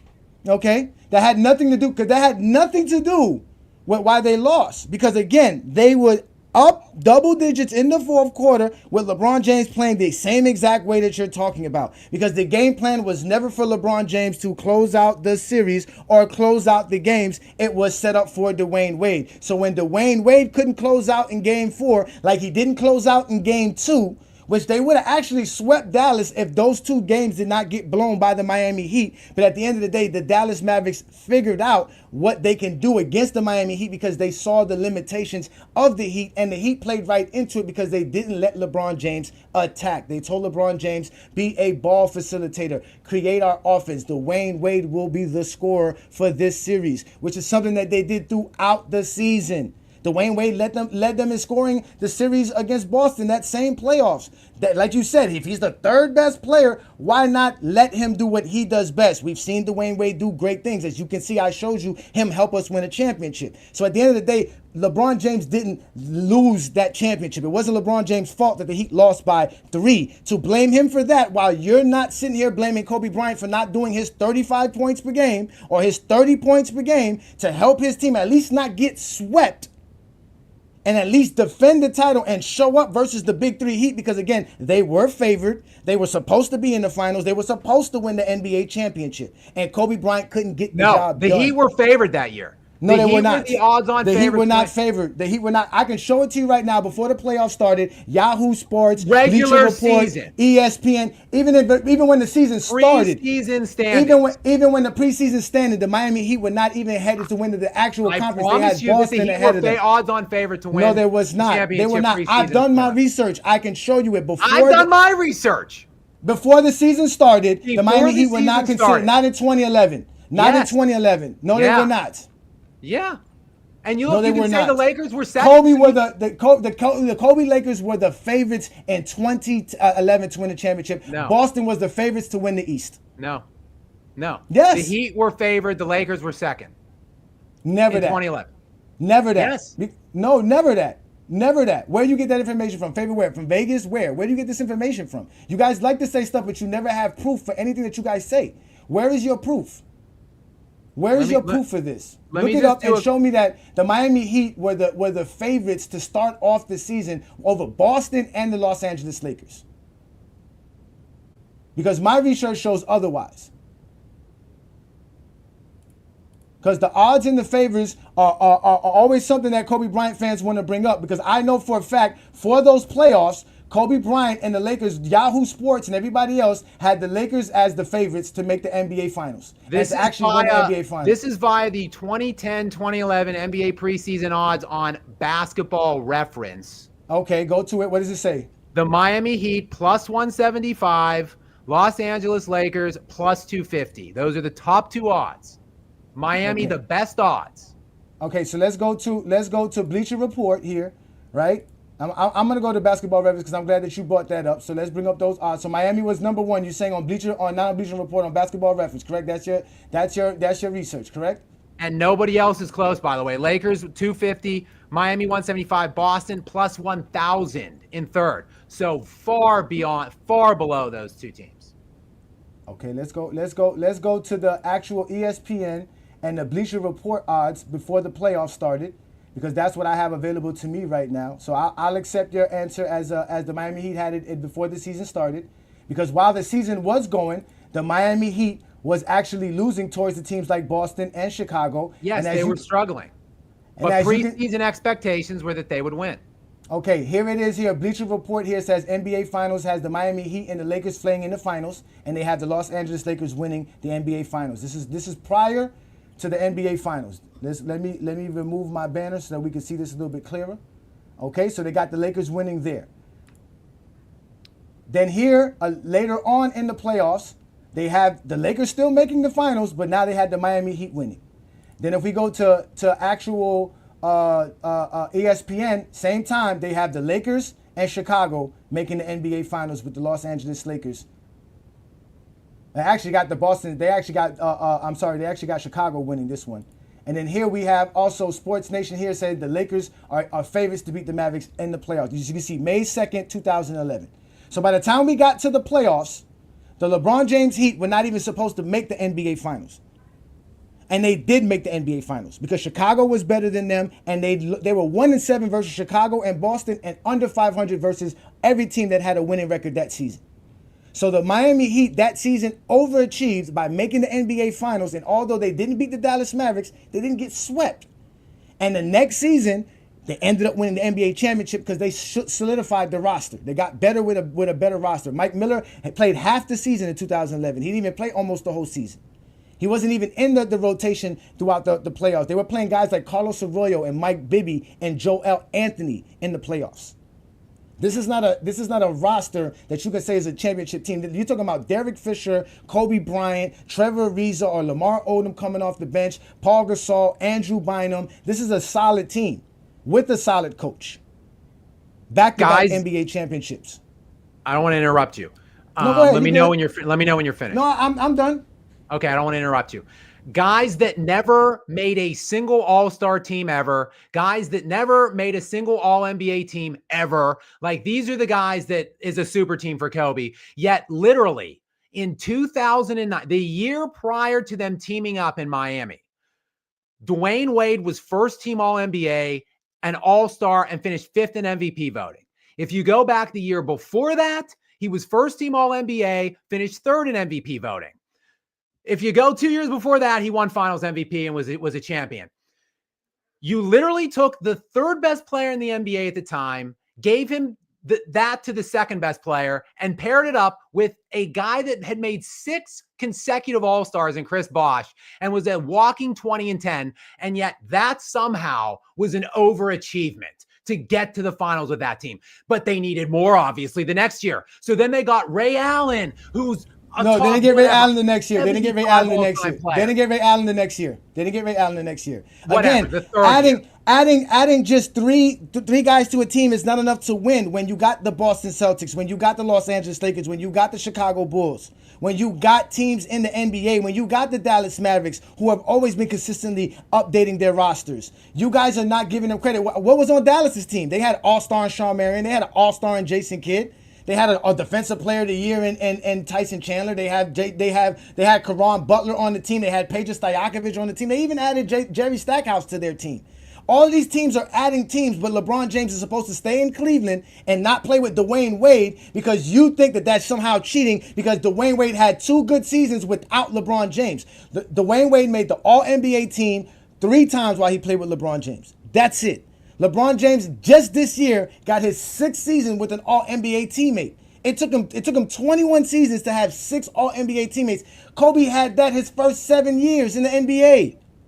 Listen, like that's what you fail to realize. So when you're bringing up Kobe Bryant, because you're talking about 2011 as if that's just it, because you're going to use Kobe's 5 championships. At the end of the day, Paul Gasol is an All-NBA player. While you're saying all that, while Dwayne Wade's making All-NBA first team on the Heat, not as LeBron James' teammate, a guy that's making All-NBA is Kobe's teammate. And they're out here winning against teams that LeBron can't beat because LeBron James doesn't have an All-NBA teammate. LeBron James, if he would have had Sean Marion, they traded Sean Marion to the Heat. He could have easily went to the Cavaliers. None of these teams were trying to build a roster to actually compete like the Miami Heat were doing. So that's why the Heat were able to get those 3 players. There was no other team trying to put 3 other players on the same team during that offseason but Miami, because Miami knew that they were going to have the opportunity to do that in 2010. So LeBron James took an opportunity to go play with Dwayne Wade and get him his chance to win championships. There is nothing wrong with that. When Kobe Bryant begged to be traded, it was him saying the same thing. I want the ability to win championships, and I need a team to do this. No one wins championships by themselves. No one. Nobody wins championships by themselves. So when you're bringing up this idea that LeBron James is not supposed to play with Dwayne Wade, who is he supposed to play with? What caliber player is worthy enough for you to say, okay, LeBron can play with that guy and he won a championship with? Because all of his competition is better than Kobe's. Because that OKC team is better than what Kobe ever faced in the finals. At the end of the day, LeBron James has been facing really good squads that y'all don't want to give credit to. But y'all want to give credit to teams because they just won 50 games. How many All-NBA players were on that team? How many All-Stars were on that team? You don't want to use that for Kobe's competition.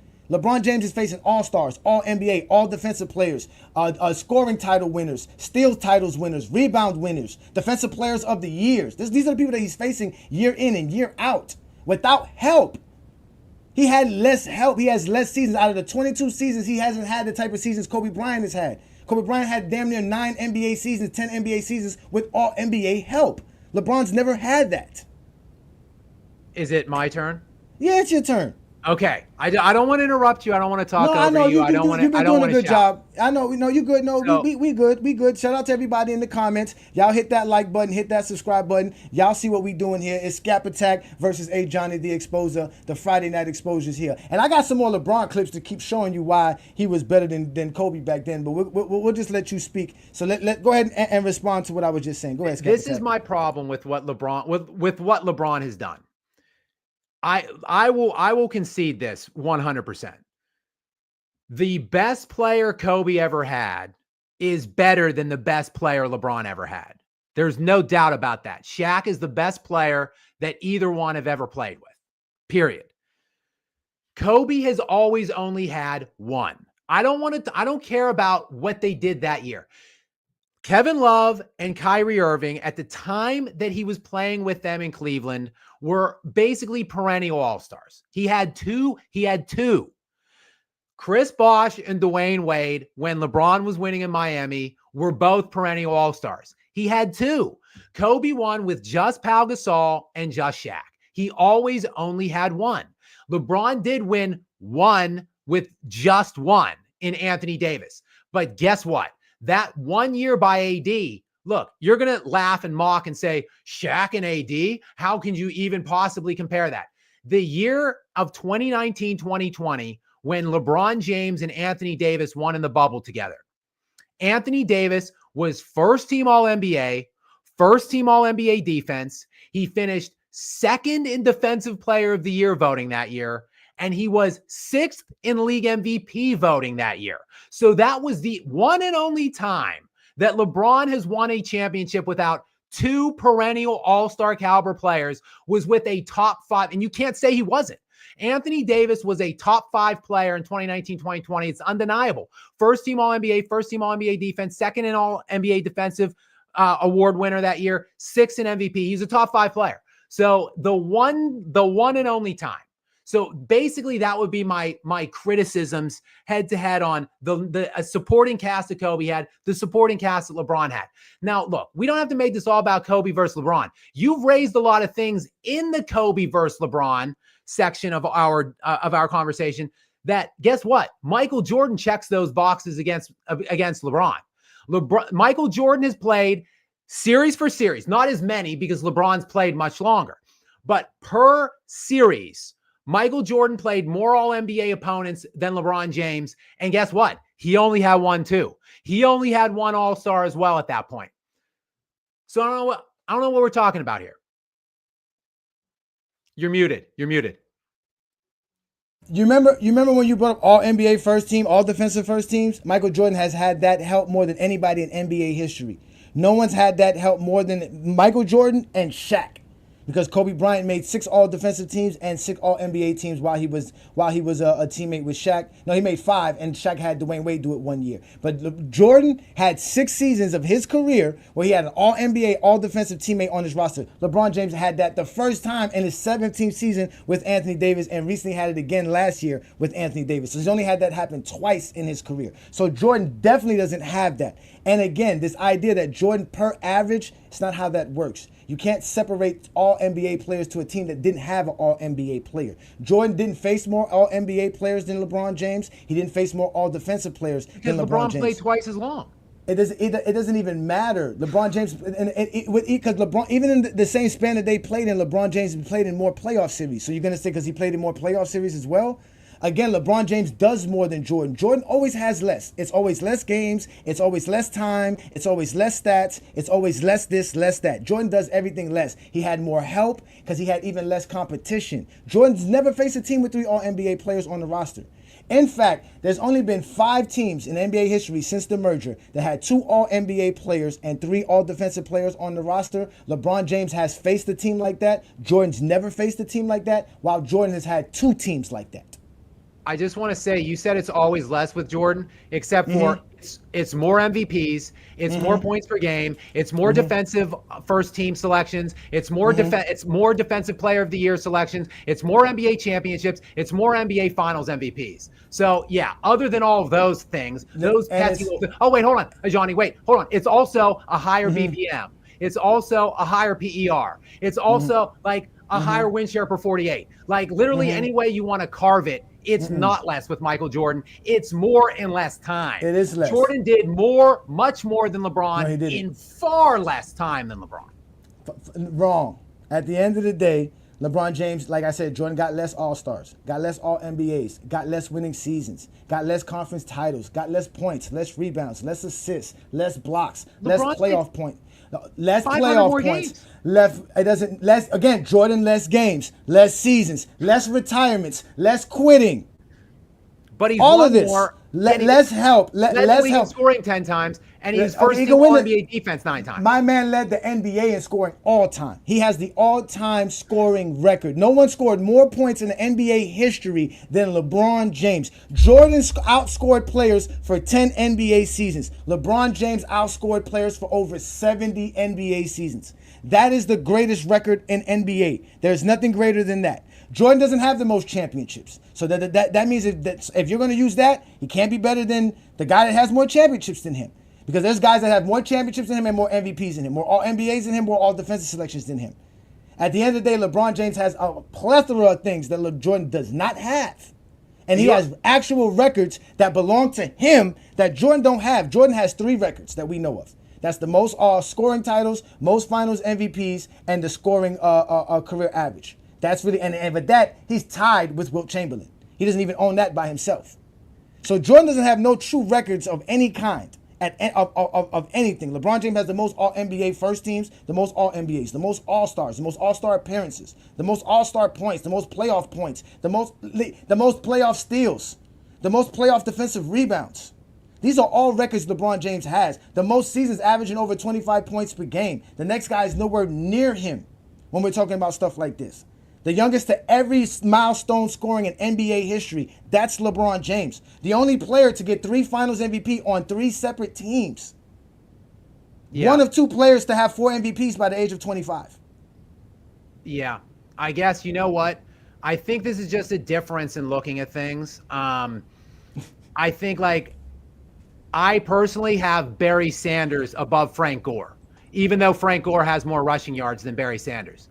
You know, I have Joe Montana above Eli Manning, even though Eli Manning has won more games, has more yards, has more time. Like I put the guys that had the higher peak level of dominance. You know, I don't have Karl Malone as my GOAT power forward like I'm sure you do, because he averages more points, rebounds than Tim Duncan. He scored more points total than Tim Duncan. So I'm quite certain that you have Karl Malone above Tim Duncan all time. Because what's that? False. No, that's false. How is that false though? Because again, I just gave you a whole resume. How is that false? So as the fact that you have LeBron and his longevity counting stats above Michael Jordan. It's the same thing. No, it's not longevity stats. These are stats. It is. Jordan has longevity as well. His longevity is also less than LeBron's. Again, he's less at everything. So when you brought up Barry just like Sanders, Tim Duncan is less in everything than Karl Malone. When you bring up Barry Sanders, right? When you bring up we're gonna get up to Karl Malone. We're gonna get to that. When you bring up Barry Sanders and Frank Gore, when you're talking about the greatest running backs of all time, do you just go off of rushing yards? No, you go off of the fact that that Barry Sanders has league MVPs, more All-Pros, things of that nature also matter. Nobody's taking that away. But obviously, Frank Gore having more rushing yards shows you how great of a running back Frank Gore is. And it doesn't deter from him because he has more than Barry Sanders and somehow you in your feelings because Gore just has more yards than him. At the end of the day, Gore is one of the greatest running backs of all time, but he's probably not better than Barry Sanders if we measure them. If we measure them by everything that they do. LeBron James doesn't just have one All-Pro. LeBron James doesn't have no championships like Karl Malone. You see what I'm trying to say? If Karl Malone had one NBA championship, which is one of the criteria that you need to have to enter my top 10, he would easily be a top 10. One is enough to be in the top 10. Yeah, to be in the top 10. To be in the top 5, you have to have multiple. Yeah, of course. One is just enough. One is enough to be in the top. But with his resume, with what he has on his resume, one would have been enough. Because, again, he has the All-NBAs, he has the All-Defensive selections, he has all the stats and all the accolades that go along with it. The only thing that's missing in Karl Malone's resume is an NBA championship. I don't have him ahead of Duncan because, again, I judge players by the entirety of their careers. No matter if they played 10 years or if they played 20 years, which we all know Kobe Bryant played 20 years, and we were talking Kobe Bryant for almost an hour. You didn't mention longevity not once. All right? So when you're talking about players who can... Hold on. Kobe ruptured his Achilles in his 17th season at the age of 34. He played 6 games the next year and broke his kneecap or whatever. He played 26 games the following year after that and tore his shoulder up. He then came back and hobbled through 60 games and called it a career. He was cooked. Washed when his Achilles. I understand that. But see, you're holding that. You're holding that against. I'm not holding that against. He played officially it's 20 years. Kobe Bryant's 60-point game to end it needed to have 20 seasons to do that. For him to have the 33,000 points that he has, he needed to do that. To have the 17 All-Stars that he had. I don't look at any of that. But I'm just saying he needed that.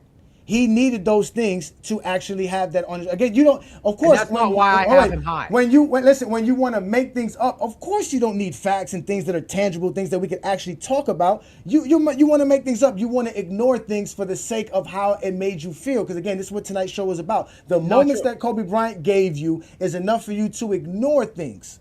And that's what you want to do. You want to ignore a player's career. A player's career is a player's career. What they do on the basketball court is the stats and the production. That's all we need to know. We see the players play. If we see them play, we can see the stats. So what do the stats and accolades tell you? At the end of the day, no one has done more and has accomplished more than one guy. That's LeBron James. That's just the facts. Even though he doesn't have the most championships, because you don't have to have the most championships. We all know the guy with the most championships is nobody's GOAT. Some people don't even have him in their top 5, which is a complete blasphemy. Well, he's not in your top. In the mix. He's not in your top 5. He's in my top 10 for sure. But he has to be in the top 5. He has 11 championships. How can you defeat 11 championships? The way you guys talk. He has 5 league MVPs. He's 11-time All-NBA player. He leads the NBA in rebounds per game. And what was the criteria? I told you my criteria. I want full court players. Okay. Full court players who were also elite winners that won challenging championships. That's why it means they play offense and defense for the entirety of their careers. That's what Bill Russell did. Of their peak. That's what Bill Russell's a 14-point game career scorer who never shot 50% for an entire season. He was one of the best passers. He was the greatest seventh leading scorer on his team for some of those championships. I'm not taking away from he retired top 15 in scoring all time. I'm not taking away from him as a leader and a winner and an all-time probably the greatest defender ever. So he is in my list. He's in my 6th in my list. But those the other guys that are above him at 5 were Kobe Bryant. Why do I have him? It's not the way he made me feel. It's because I told you this at the beginning. He led a decade in points scored, in scoring average. He led an entire decade doing that while making 9 All-NBA defensive selections and playing in 7 finals and winning 5 of them. Nobody else has a peak like that. Nobody other than Jordan. That's it. That's why those are the two at the very top of my 1 and 2. The only two guys that singularly destroyed an entire era. For a decade is an era. For an entire decade. No, Kobe, because you're giving Kobe championships he had with Shaq. Like you're giving him Kobe championships he had with Shaq. Why wouldn't I? Huh? Because that's not dominating. Because Shaq was dominating that time. Kobe wasn't better than Shaq. Can I tell you what we're talking about with the Shaq Kobe thing? Let me just lay this out real quick. 5 years after their first final. So they won in 99-2000, right? 1999-2000, they won their first one. They played 4 more years after that. So 5 years of playoff runs, okay? In those 5 total years, they went to 4 finals and won 3. About 91 or 92 games of evidence in those 5 playoff runs, resulting in 4 finals appearances in the three-peat. At that, the statistical averages at that time, Shaq averaged 27 points per game, 13 rebounds, and 3 assists in those 90 games. Kobe averaged 26 points per game, 5.5 rebounds, 5.5 assists. Kobe averaged 1 fewer point per game in those 5 years worth of playoff runs, while leading the Lakers in fourth quarter scoring, while leading the NBA in clutch time scoring, while making 3 first-team All-NBA defenses, 2 second-team All-NBA defenses, and being the best perimeter defender on planet Earth and taking the best guy on that level in all of those playoff series. That guy is a guy who wasn't dominating. That was a guy who was getting carried as a sidekick. Stop it. If you want to say that Shaq was better, fine. But Kobe was the second best player then in the world. It was Kobe, Shaq, and Duncan in whatever order you want to throw Kobe wasn't the second best player in the world. Kobe wasn't better than Tim Duncan. He wasn't better than Kevin Garnett. He wasn't better than Dirk Nowitzki. He was not better than those. No, he wasn't. Because again, you're not going to mention how much shots Kobe Bryant had to take to average that 1 less point than Shaq and how inefficient he was during that span. Right? And you're also not going to mention how the Lakers' whole offense and everything was predicated around Shaquille O'Neal, who was the most dominant force at that time. Yes, Kobe Bryant was making all NBA teams. Yes, he was making all defensive teams. LeBron James was doing that as well. LeBron James made 20 straight all NBA teams. Yes, Kobe was closing those games out. And LeBron James would have way much more all defensive selections if it wasn't for the social media fan base that existed in the 2000s that wouldn't allow LeBron James to win Defensive Player of the Year and give it to 2 guys who couldn't even get the all-defensive first-team position. So they basically stripped the coaches of their votes so that now LeBron James no longer was making an all-defensive team based off of the media's perception of LeBron James's defense and not the coaches, which every other player prior to that we've been talking about had the coaches tell us how good they were defensively. So at the end of the day, LeBron James has a way better peak since you want to make it a 10-year peak. LeBron James' 20-year peak outshines Kobe Bryant completely with the 20 All-NBAs, the 20 All-Stars, the 4 MVPs, the 4 Finals MVPs, the 4 NBA championships on 3 separate teams. That completely obliterates anything Kobe Bryant does, especially Jordan, since you want to make somebody's peak 10 years. LeBron James has dominated whatever you want. LeBron James 5, 10, whatever you want. LeBron James has dominated the NBA in every facet we want to talk about. When we're talking about rebounding, we're talking about assists, we're talking about everything that you want to talk about. He's great on the defensive side as well. And then you want to use stats to discredit Bill Russell. So now stats matter. For Bill Russell, all of a sudden, stats matter. Now we got to say Bill Russell's 15 points per game is not worthy enough to be the GOAT. So what is it? Is it stats? Is it not stats? Because if it's stats, accolades, and achievements, there's nobody greater than LeBron James. In all 3 assets. In every asset we're talking about here. If we're talking stats and only LeBron. stats, Nikola Jokic is the GOAT. No, he's not. For what? Yes, he what is. What stats does Nikola Jokic has to make him the GOAT? So do you know what BPM is? Do you understand this premise? Box plus minus? it's a subjective advanced metrics. Go ahead, continue. Box plus minus. First of all, I don't like advanced analytics personally. Yeah, it's horrible. It's completely horrible. It doesn't mean guess nothing. what? People of your ilk, I mean LeBron people, have been using advanced analytics for 15 years to refute Kobe. And guess what? I have to admit, LeBron clears Kobe substantially in all of the advanced metrics.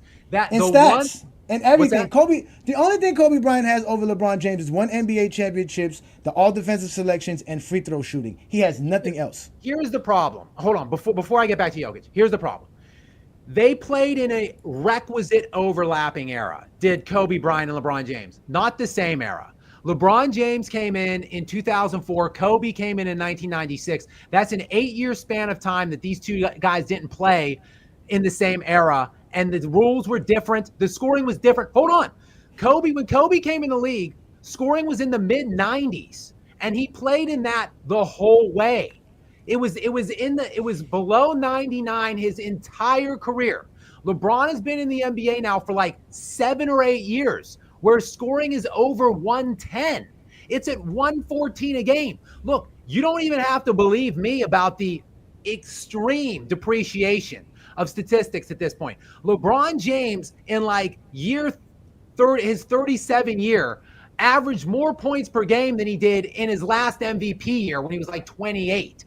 Like, there's no way 37-year-old LeBron is better than 28-year-old MVP LeBron. It's just this much easier to score and to accrue stats. No, it's not. It's just that this NBA is tougher than it was 10 years ago, than it was 20 years ago. It's a tougher NBA.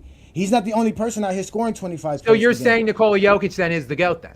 No, what I'm saying is Nikola Jokic is in this era, and as being in this era, they're more skilled, and they can do a lot more than the guys that were in the NBA in 2003 or the guys that were in the NBA in 2014. So at the end of the day, what Joker's doing is great. No one's denying that. I'm not denying that, but he still has a whole career that has to show that he's actually the GOAT. But the you man can doesn't even have 15,000 points. How is he the GOAT? You can say he has the highest peak ever. You can say we're in the highest peak ever right now. And so the way you talking about peaks, okay, actually, show me a peak that's better than 5 MVPs, 8 NBA championships, 8 All-NBA teams. Where? Who has better peak than that? Can you tell me this? How many Hall of Famers were on the Bill Russell Celtics in the 60s? Some was as high as 7. Exactly. Yes. He had anywhere between 5 to 7 other Hall of Famers on his team. That has nothing to do with what he did. And he was playing in an NBA with 14 teams at most. I believe when he started, it was 8.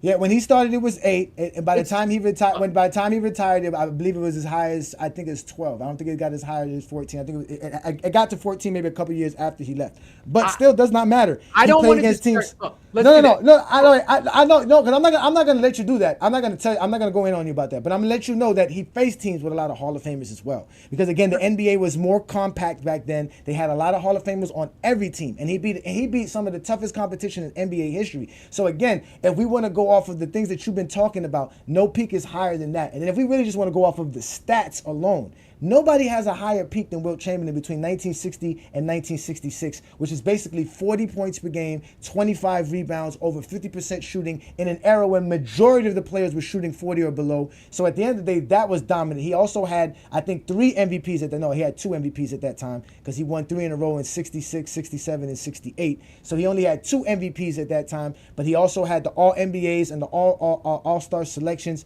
So these guys are the greatest peaks of all time. That's why the conversation about peaks doesn't help Kobe. It doesn't help Mike, because none of those guys have the greatest peaks or the greatest anything. The only thing that they have is the greatest fan base that believes in them more than anything. That's all Kobe Bryant and Michael Jordan has. They don't have nothing else. So all these things that you're trying to use to prop up Kobe Bryant to make him 1 and 2, especially when I told you should have him in front of Kobe, should be in front of Mike. I don't know how you don't have Kobe in front of Mike. But at the end of the day, the real fact of the matter is, if we use what's tangible, what's factual, what we actually saw for our lifespan, no one's greater than LeBron James. Nobody. At all. And no one's accomplished more than LeBron James. Now, it's not just longevity. It's the fact that he's done it all. He's done everything you needed to do in the game of basketball. And he was cheated in many other aspects on top of that. This is what I want to say real quick, just about Wilt and Russell. It is very difficult fundamentally to compare pre and post merger, in my estimation.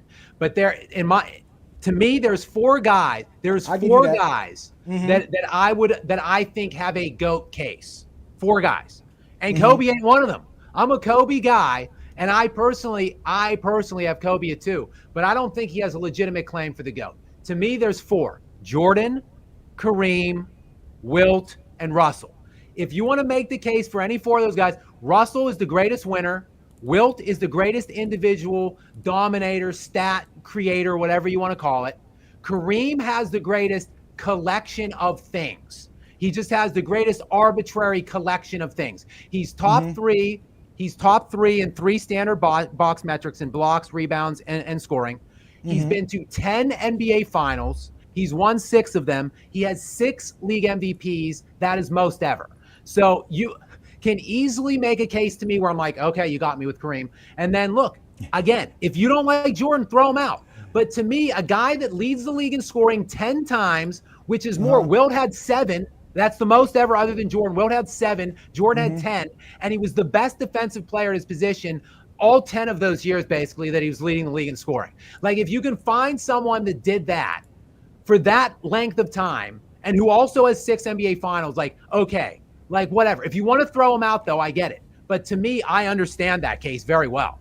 Like, the best guy defensively at his position, who is one of the 2 best offensive players that has ever lived, that has 6 finals MVPs. Like, I understand his case. Those are the only 4, though. And yes, I do. So I don't want to diminish, make it sound like I am talking shit on Bill Russell or Will Chamberlain. To me, I understand the case to be for those 2. If you want to say leadership and winning is the most valuable thing, and that's why Bill Russell is your GOAT, sure, I'll take that.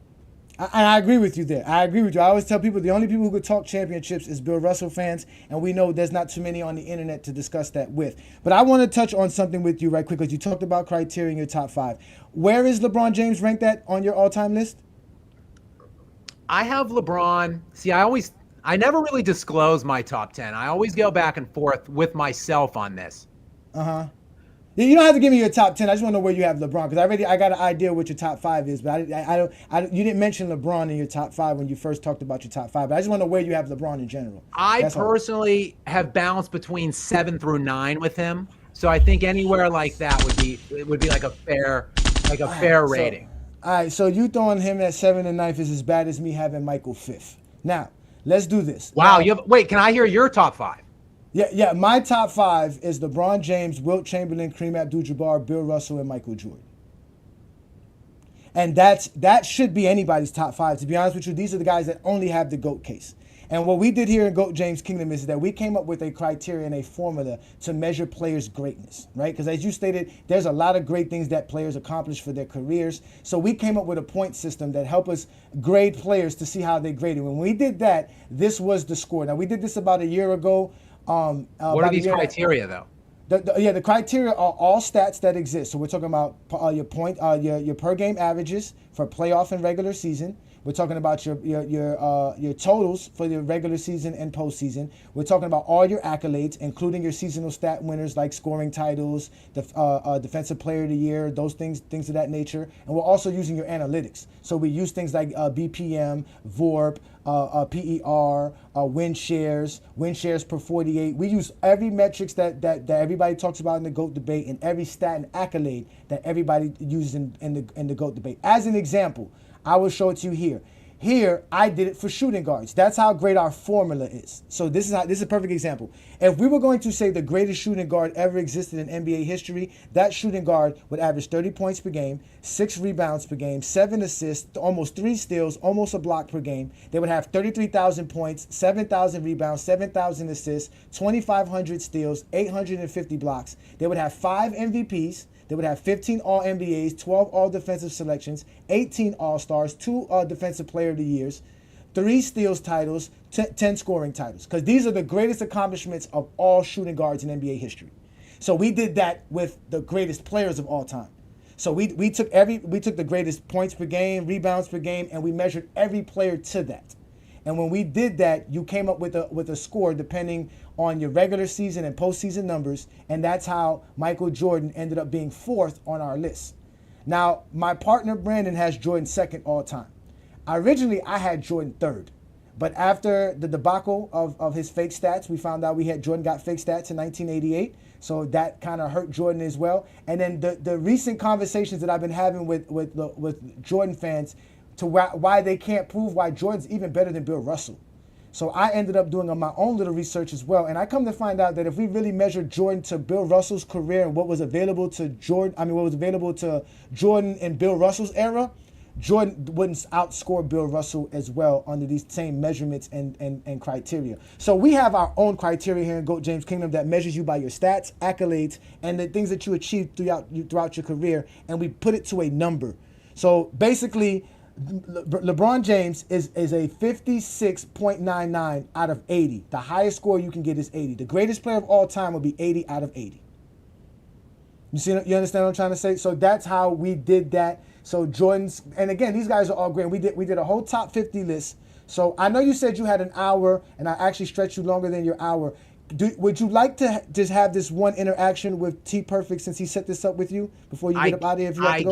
Yes, I would like to see T Perfect. I am getting complaints from my wife, but I will stay on because T Perfect has been working so hard to get me on, and I just want to say what's up to T Perfect. Yeah, holy shit! I'm so sorry you had to endure that insane drivel for an extra fucking hour while I waited here. I'm sorry, bro.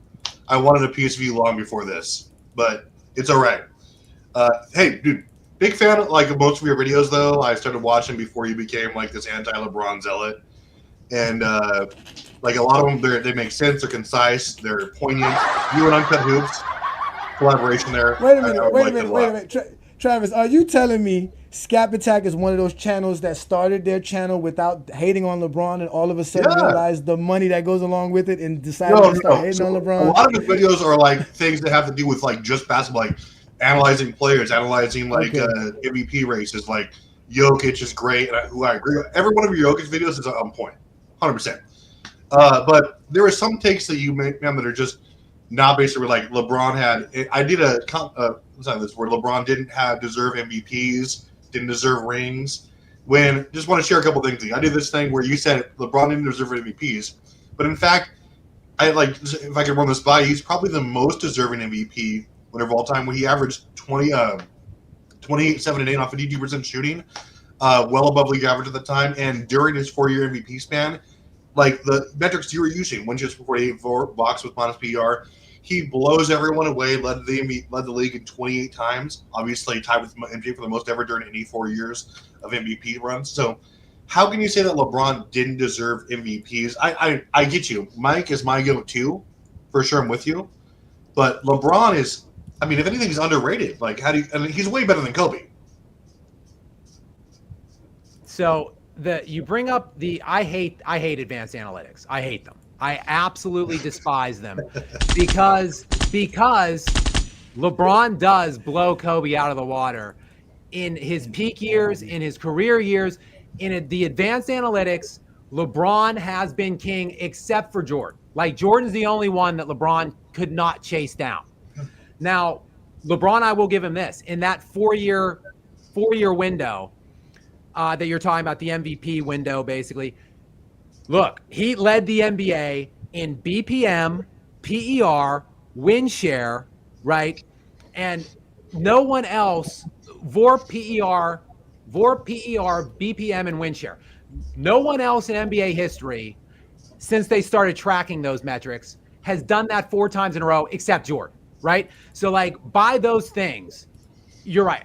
So I've sat here for years looking at these advanced metrics saying, okay, but Kobe was on a Lakers team that didn't have as much as the 2 Miami, or they had comparable teams in Cleveland. Kobe was winning championships.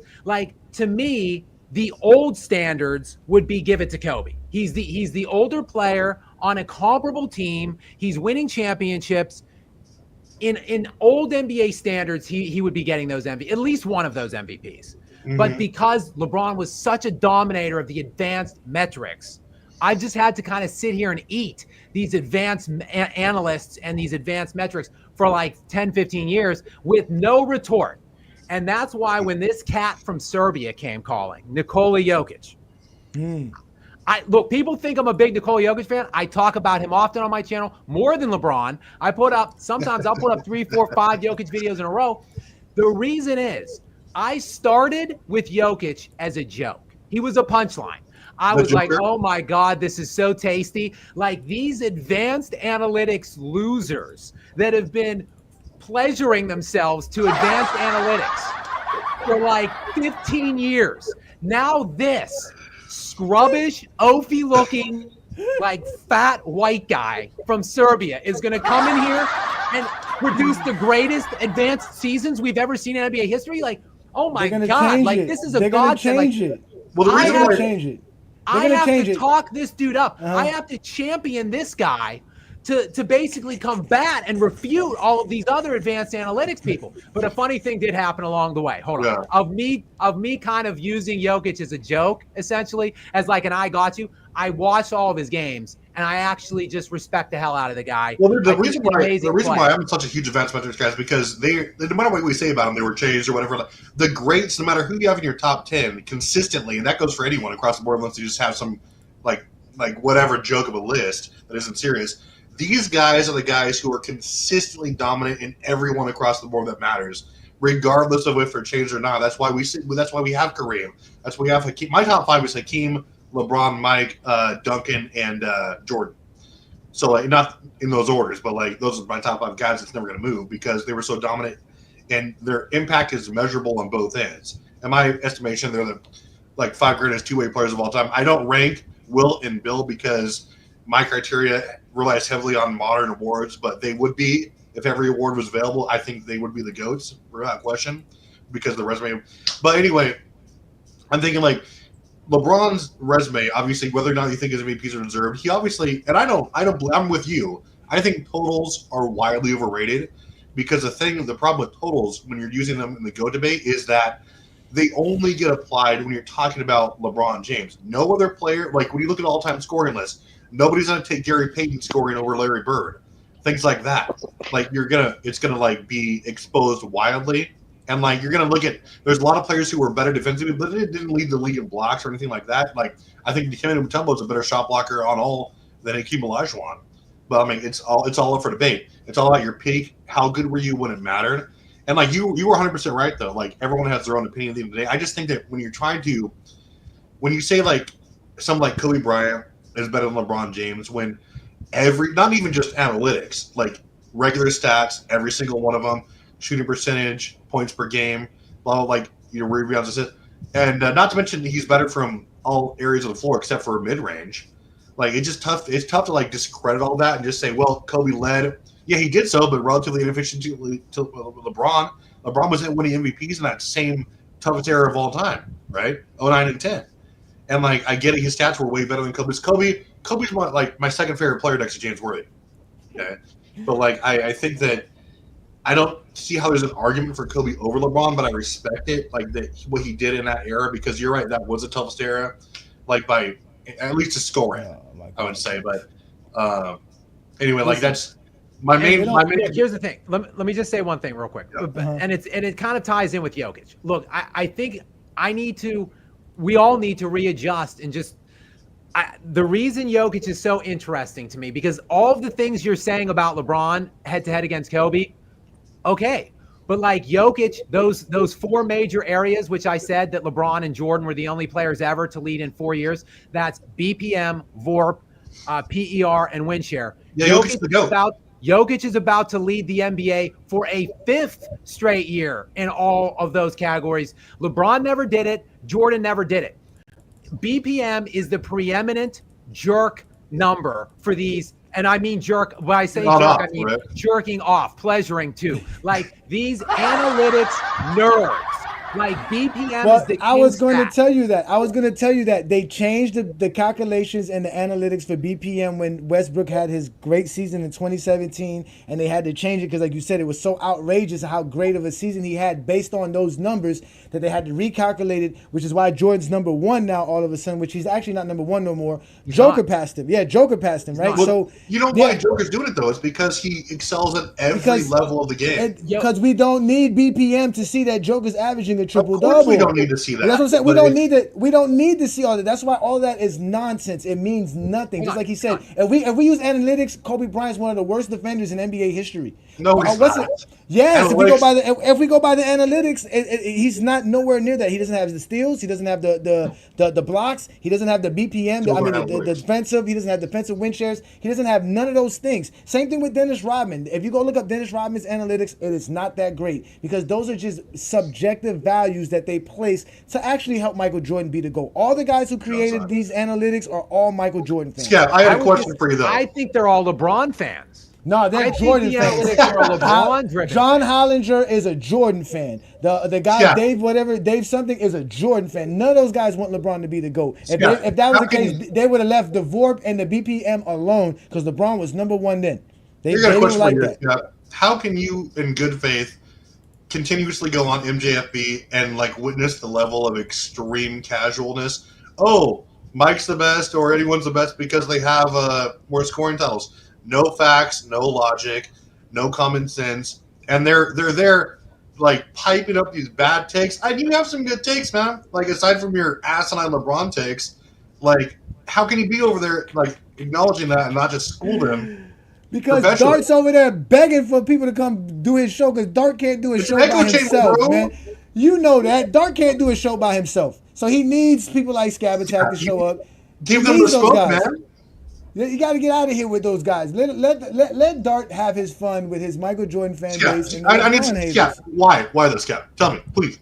So, quite frankly, like I never do these things. Like I just started making videos like a year and a half, 2 years ago. I do make a lot of videos, but I've really only been on the platform for less than 2 years, and I don't really even understand the whole live dynamic. Like Dart had been talking to me for months and months, kind of like you, like. People reach out to me and they're asking me for like months and months. Like a lot more loving though. I keep saying no. Finally, actually, Dart lured me in. The first show, he lured me in with someone I don't know who it was. Had been like talking shit on me, I guess apparently, and he kept messaging me, sending me like footage of it, like, and finally he messaged me and said, "Yo, this guy that has been talking shit on you is going to be on Sunday." So I'm like, "Oh, okay, count me in. I'll come on." And then no. It was somebody else. It's Lamont. Was it Lamont? Was that you, Lamont? Maybe. It might have been FYI. Maybe. That was a show where Gilbert Arenas showed up. So that was the first show I went on. Yeah. To try to talk to him, and then lo and behold, freaking Gilbert Arenas shows up. All hell breaks loose. We're on there for like 3.5 hours with Gil. I got to fight with Gil about Kobe, LeBron, Jordan, all that shit. It was fun, whatever. So like I just kind of got into a rhythm. Dart and I talk like regularly, like outside of the show. So, I don't do it all the time, but I whenever I can fit it into my schedule, I hop on there. Yeah, we mostly agree, but I get pretty heated on there with some things, mainly Jokic. I get a lot of pushback about Jokic, so I get pretty loud and heated. Me and Sports Rants and Fitness Robin, we get in screaming fights like 3 times every show that I show. He's the ultimate casual, dude. Just ignore everything he says. He's a scrub. Oh my God. Anyways, listen. Scap Attack, thank you for showing up on a Friday Night Exposure with the Exposer. If you are available on Sundays, we do go live Sunday as well. First off, I want to thank you for showing up. Like I said, thank you, Travis, for setting this up as well. I wish I could let everybody up, but Scap has to go, man. Thank you for showing up, my friend. Any last words? And go ahead and plug in your channel and what you do, please. Sure. First of all, just thank you so much for having me on, Ajani. It was a lot of fun. T-Perfect, thank you for setting it up and helping facilitate the conversation. For people who don't know me, I am Scap Attack. I have a little channel here on YouTube primarily is where I'm at and what I do. And, I get a little loud sometimes. On my channel, it's more voiced over, kind of documentary type style. I don't really get as worked up as I do. But when I'm in live discussion with somebody, I just like talking shit. I just like kicking shit around. And I love going at LeBron guys. So this was a lot of fun for me. I know I kind of raised my voice a bit from time to time. Johnny and I kind of got interrupted each other a couple times. I apologize for that. If I don't want to degrade the conversation with yelling matches. I hate that, but sometimes it just gets heated sometimes. You must have never watched my show. You must have never watched my show. Trust me, you have yet. Listen, I've been in a debate with Ticket TV. That lets you know how loud I can get. But again, you were very respectful. It is a passionate conversation. Again, like you said, you're a big time Kobe guy. So we were talking Kobe, and I was saying some things to throw some jabs at you about Kobe. So again, thank you, sir, for showing up. Enjoy the rest of your Friday. Hope to see you around. And peace and blessings, man. Have a good day, sir. Thank you so much, guys. I appreciate you guys. All right. Have a great day. Great day. Listen, I would love to bring all y'all up to have a conversation with him, but I couldn't do it, gentlemen. I just can't do it. I couldn't do it because he stood long enough. And shout out to him, man. Appreciate it. It was actually fun. We actually didn't even debate LeBron and Jordan. We debated Kobe and LeBron majority of the time. So that was the actual conversation. But again, ladies and gentlemen, it is the Friday Night Exposure with the Exposer. Thank you for joining me. We're here having some fun. We're about to do this thing like we normally do it. So we got Twin Man in the building. We got Juan Boy. We got Ishmael. We got Hollywood Herm. Let's let Hollywood Herm in because Hollywood Herm was being... Actually, no, go ahead, Lamont. You was here first. Go ahead, Lamont. What you got for us, Lamont? No, I had a couple of things I really wanted to ask him. I know he had to go. But I think the easiest thing to start with is his logic, his analytics stuff. Because the funny thing about it was he said he hated all of the analytics talk, but he was the only one to bring up analytics to support any of his logic. Right? I don't think you used almost any analytics. I mean, I think you talked about it very briefly, but one of his strongest arguments was embedded in analytics and VORP and things of that nature. And I think the biggest flaw of analytics with people like him and how to use them is they try to span the analytics across eras. I talked to Scott Mossman, the guy that created Synergy. He said analytics were never meant to compare a guy like Bill Russell to a guy like Nikola Jokic from the day. He says analytics are really sensitive to time and eras. So the analytics start to look more normalized when you compare the analytics to players relative to their era. And that's where they start to make more sense. So I just think the comparison of saying he has this higher, I was like, that none of that makes sense. And then you overvalue it to such a degree that you try to put certain players over others. I think that made no sense. And then the honest thing to me out of this whole argument was he has Kobe ranked number 2, but then he says Kobe's not in the GOAT conversation. That just tells me that you knowingly have a flawed top 5.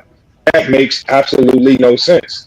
Just like you were saying, is your whole top 5 is literally based out of emotion because you put Kobe at number 2 and you said he's not even in the GOAT conversation. How flawed is that logic? Like nothing you say after that can be credible whatsoever. And just to see him struggling up here, really trying to create or craft a narrative that puts Kobe over LeBron was funny. And then the last thing was when he talked about 2011.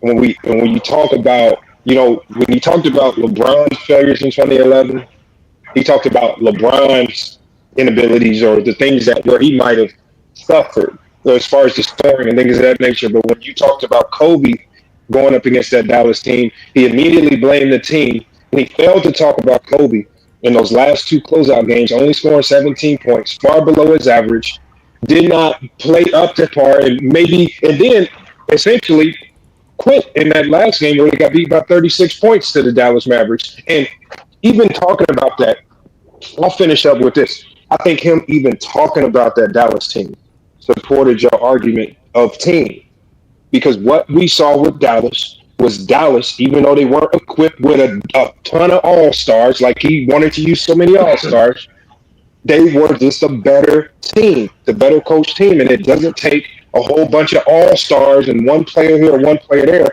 That is why the majority of super teams in NBA history have failed. Right? Teams where you stack 3 good players at the top, the majority of them in NBA history have not won championships. Right? And so when he keeps talking about LeBron had D-Wade, that's not enough to win a championship. It's the better team that usually wins championships. And then I hate how he really devalued Derek Fisher, Trevor Ariza, and some of those guys that were added to that roster to make that Laker team better, along with Paul Gasol. And you devalue them because they weren't all-stars. And like you said, it's funny how when people have these arguments, they hinge and hang on all-stars, but they don't like to talk about all NBA or all defensive players, which to me are more valuable when you're looking to win a championship. You need a combination of all NBA and all defensive players, generally that combination leads to championships. We've seen a ton of all-stars get put together and not win nothing. But when you have that mix of all NBA level talent, either all NBA team or all defensive team, that's when we start to see the winning happen, especially if you have a competent coach. Or in some cases, have LeBron James. Kind of the utility, y'all can do it all. But man, I wish he could have stayed longer, but it is what it is. Yeah. He told me he was going to be on only for an hour, and that's why I brought him up, because I actually have some more stuff here. Because man, I got some moments for LeBron James that could have obliterated a lot of stuff that he was saying about LeBron James. But I like the conversation he and I had. So it was definitely good. And I didn't realize that he gets loud. He got loud for a minute. He got passionate. I was like, yeah, now we got a debate here. Now we got a debate. Videos, Johnny. Yeah, man, now we got a debate. This is fun, man. So it was great. Again, y'all, thank you for joining me. This is the Friday Night Exposure with the Exposer. We doing big things. Herm, I apologize, man. I know you wanted to go at him, and I know you were ready, but I had him up here too long. I couldn't let all y'all just attack the man like that. All y'all look like y'all were ready to just beat this man down. All y'all came up here ready to destroy this man. Yeah, I wasn't gonna let y'all do that. And the fact that he was respectful, he was very respectful, and we had a very good, we had a very great conversation. But let's not act like he was just saying the most outlandish things aside from Kobe number 2. That's outlandish, but other than that, he brought up some okay points. He brought up some good points about Kobe that I wasn't really prepared for. Yeah. I'm not gonna lie. It's a good way to make the Kobe argument. I didn't know if Kobe don't have the most points in 2010. I mean the 2000s. He does from 2000 to 2009. Yeah, he does. He does. Kobe was good that era. Because I believe Harden has it in 2010. From 2010 to 2019. Harden's garbage though. No, if you're talking about totals, it's LeBron. No, from 2010 to 2019, it's LeBron. It's LeBron. Yes. Okay. I didn't know. But Ajani, you see the problem? You see the problem? Everybody that tries to argue for what happens is you see these people arguing, trying to only take segments of a person's career, and they try to argue a segment of their career when really, when you're talking GOAT debate, it's your career versus my career. And then when you find people who's literally diminished longevity, which again has been something that we have looked at with in a very high prestige, and now you all of a sudden playing longer at a high level doesn't mean anything. It's just odd how people are flipped.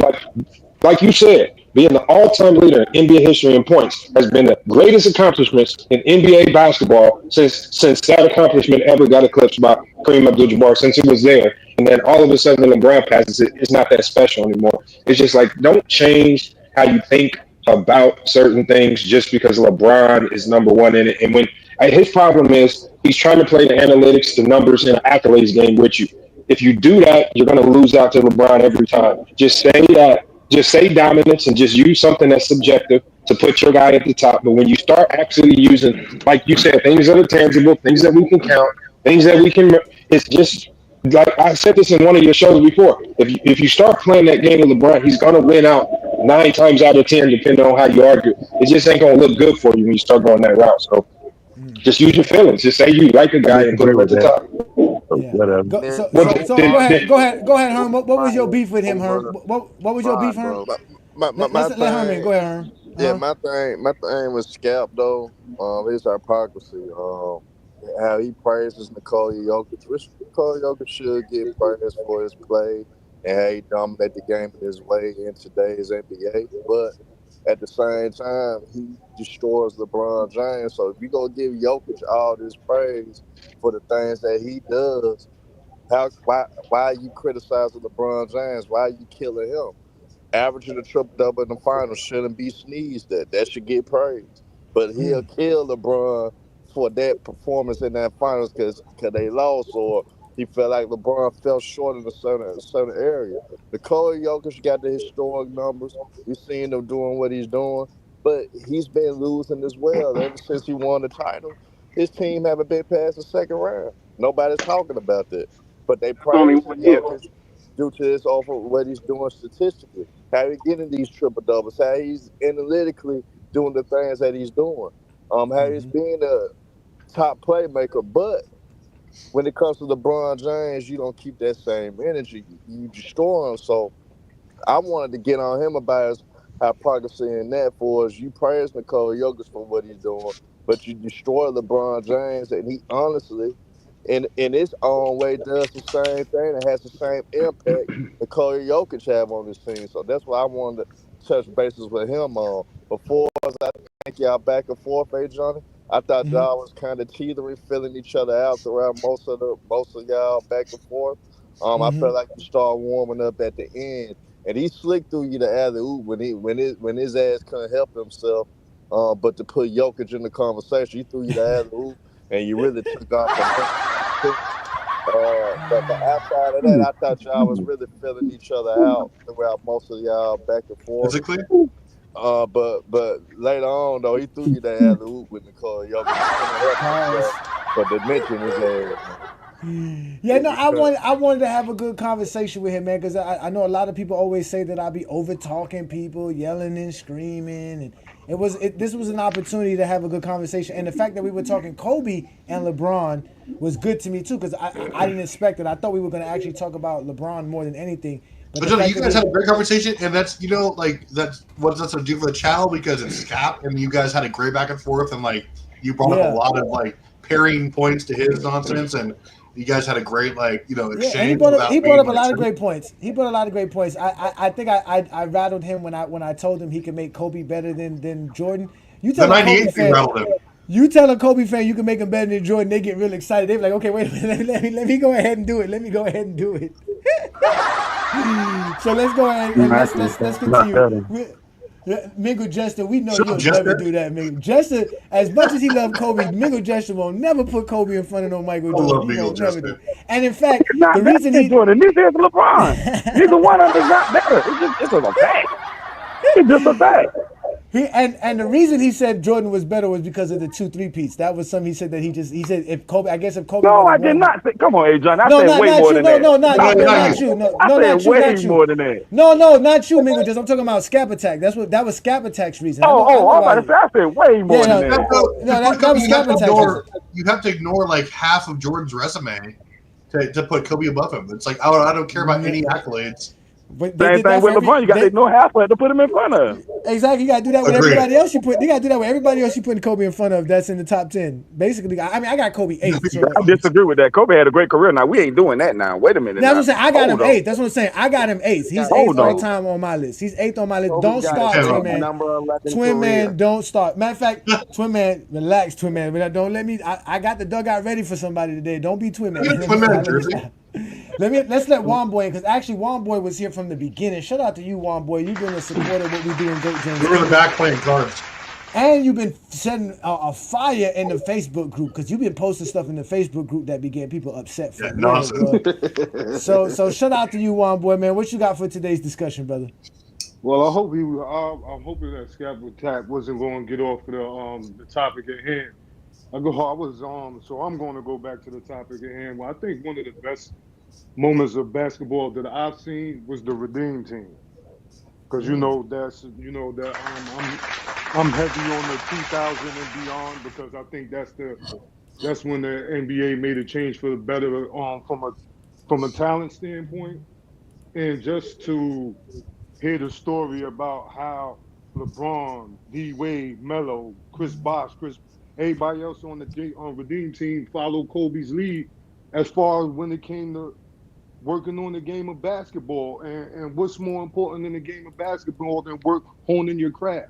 And now we're almost 20 years down the line, removed from that, and players are doing the same thing today. And that's all off of what Kobe Bryant and all of them started and continue to trend. That's why you see all the tape of everybody working out, because they're showing that these players are dedicated to their game.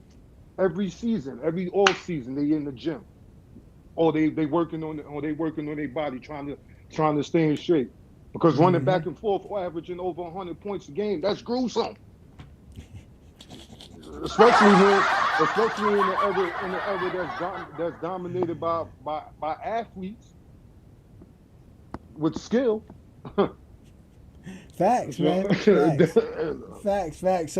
So your favorite moment was the Redeem team. If you don't mind me asking, how old were you during the Redeem Team era? 25. Oh, you was 25. Okay, so yeah, you was old enough. You was about my age. Yeah, you was about. Yeah, I'm a before crack baby. About my age, man. Before crack baby. Okay, you like that one? A before crack baby. You gotta watch out for them after crack babies. Listen, after crack babies, they be Barney babies, SpongeBob babies, Power Ranger babies. Them dudes be Teletubby babies. Those be the worst ones, bro. You don't want to deal with them after crack babies, man. X-Men animated series babies? No, wait, no. What am I talking about? Well, if that's the case, they need to follow behind Ishmael because he leading the revolution for the young basketball mom. Shout out to Ishmael. Yeah, I think Ishmael is a Power Ranger baby, right? Right, Ishmael, was that what you liked when you grew up? Maybe. I don't know about that. Man, I thought it was always corny anyway, but get off Ishmael. I love Ishmael. Ishmael's a goat in training. Ishmael was born with a cigarette and a 40 in his hand, man. He had a driver's license as soon as he got out the womb. Man. Ishmael was born coming out the womb. What's good, Ishmael? What do you think of the conversation? Obviously, today's show we were supposed to be talking about greatest moments. It's nice to know that he could be pretty respectful and patient in dialogue. I didn't see that he was cutting you off a lot. So it's cool that he took his time out in order to exchange with the LeBron fans or the people that have opposing opinions. But to me, it sounded like a lot of it was heavily narrative based. Like a lot of it was narrative based, and he pick and choose what favors him in his argument, and so. I just think in some things I feel like I think he didn't completely understand what he's talking about with the analytics and just talked about it as nerd talk. It's not really that nerd talk if you kind of understand the gist of it. But even then, no, Nikola Jokic is not the king of stats. So let's not stop. Let's not go with that. All right, please. Yeah. We don't do and we don't use. Why do they say LeBron James fans are the ones that use analytics? Why is that? Why is that a thing? Because analytics did come out heavier more like around at LeBron time. It started being used more, and they've used it more since 2013 season where he had a high PER, and he started like just being number one in box plus minus. He started just being top tier in all of it, and that made him seem as he's the greatest of all time because of that. So that's why, because his value on the court. Yeah, and also I think Daryl Morey, the I guess the Rockets GM at that time, also stated that's why LeBron was the GOAT if you went by the analytics, and that's why they kind of changed it after Westbrook. They were so happy to change it after Westbrook dominated. So.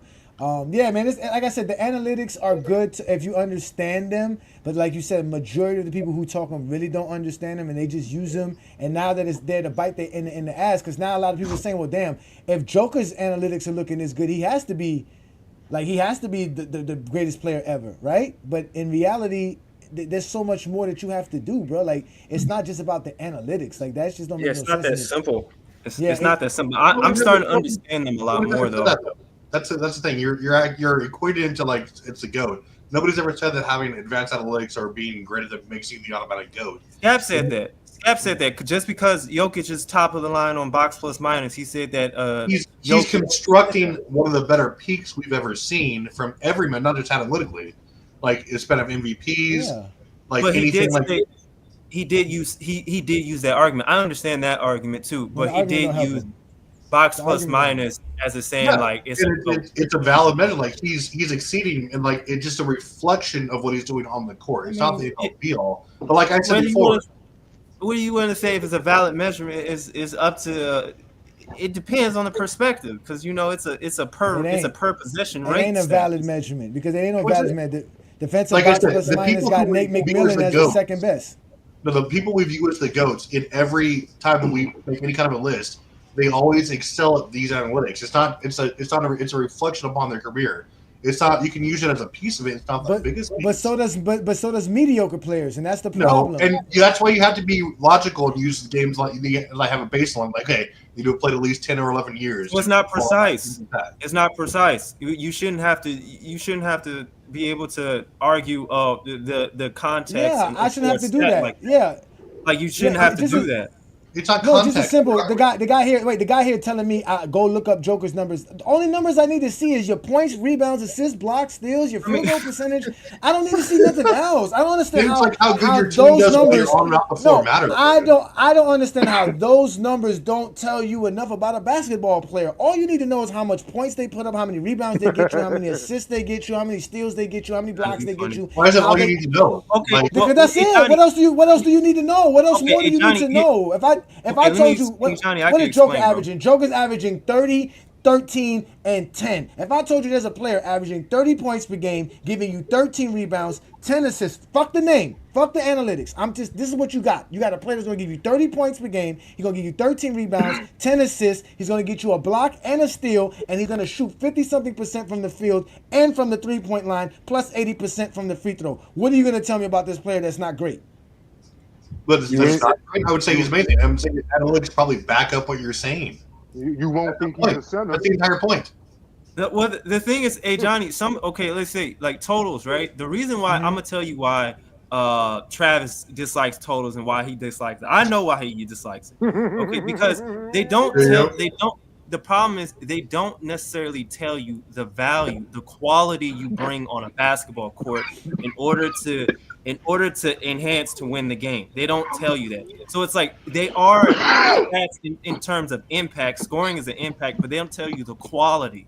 So like box plus minus, VORP, win shares, stats like that help try to define the quality you give on a court. So it's like I could put up a bunch of stats for my career, play a bunch of games, but it doesn't mean that it's contributing to winning or I'm giving quality in my aspect of. That's what the advanced stats do. So that's why he's so focused on it, and that's why some people use it, but they're not precise. Twin Man, what do you think? Go ahead, Twin Man. It's your turn. Go ahead, Twin Man. Hold on to your lily white butts. What we're not going to do is pretend like we did not just see Travis drinking a 40. We're not going to pretend like we didn't see Travis drinking a 40. Miss me with that. We're going to pretend like we didn't see that. Secondly, we're not going to pretend like we didn't see Scap Attack with that big ass wine glass. We're going to pretend. We're not going to pretend like we didn't see him with a glass of Chardonnay. And then also, we're not going to pretend like he didn't try to use 2011 to bash LeBron and give every excuse in the world to Kobe Bryant. It makes no sense. The man was the two-time defending champion and got his ass swept, but didn't make the finals. But we're gonna sit here and say it's more dramatic for LeBron James because he lost in the finals. I thought the whole point of playing any professional sport is to get to the pinnacle of your sport. Again, going to any championship game and losing to me isn't a bad thing because you're supposed to try to win the championship. So I'm sorry, it makes no sense. And then I think he coined a new phrase that's gonna go all over the internet. The all-star caliber player. I mean, he kept saying that like it meant something. What exactly does that mean? He said, we all know Kyrie Irving was an all-star caliber player. Well, okay. Was he an all-star, though? No.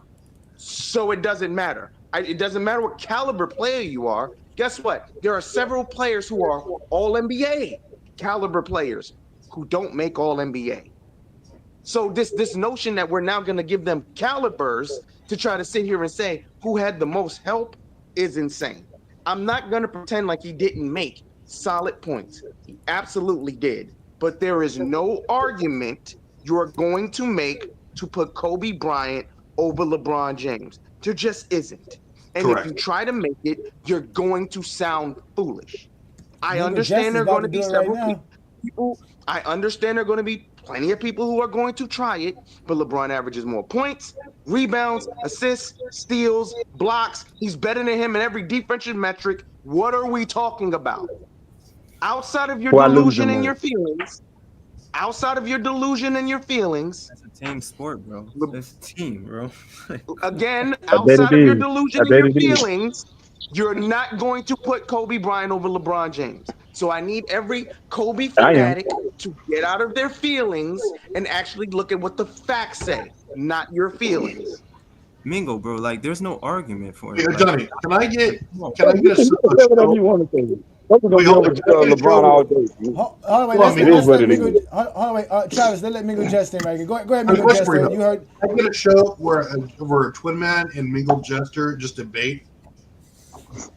Hey, Mingo Jester's always ready. I know Twin Man is ready. If y'all want to do that one day, we can do that. I'm not LeBron and- going but I to got Jordan argue as the a GOAT, though. pointless conversation. No, he- there is no argument for Kobe Bryant over LeBron But James. the name of his channel is GOAT James Kingdom. I got Michael Jordan as the GOAT.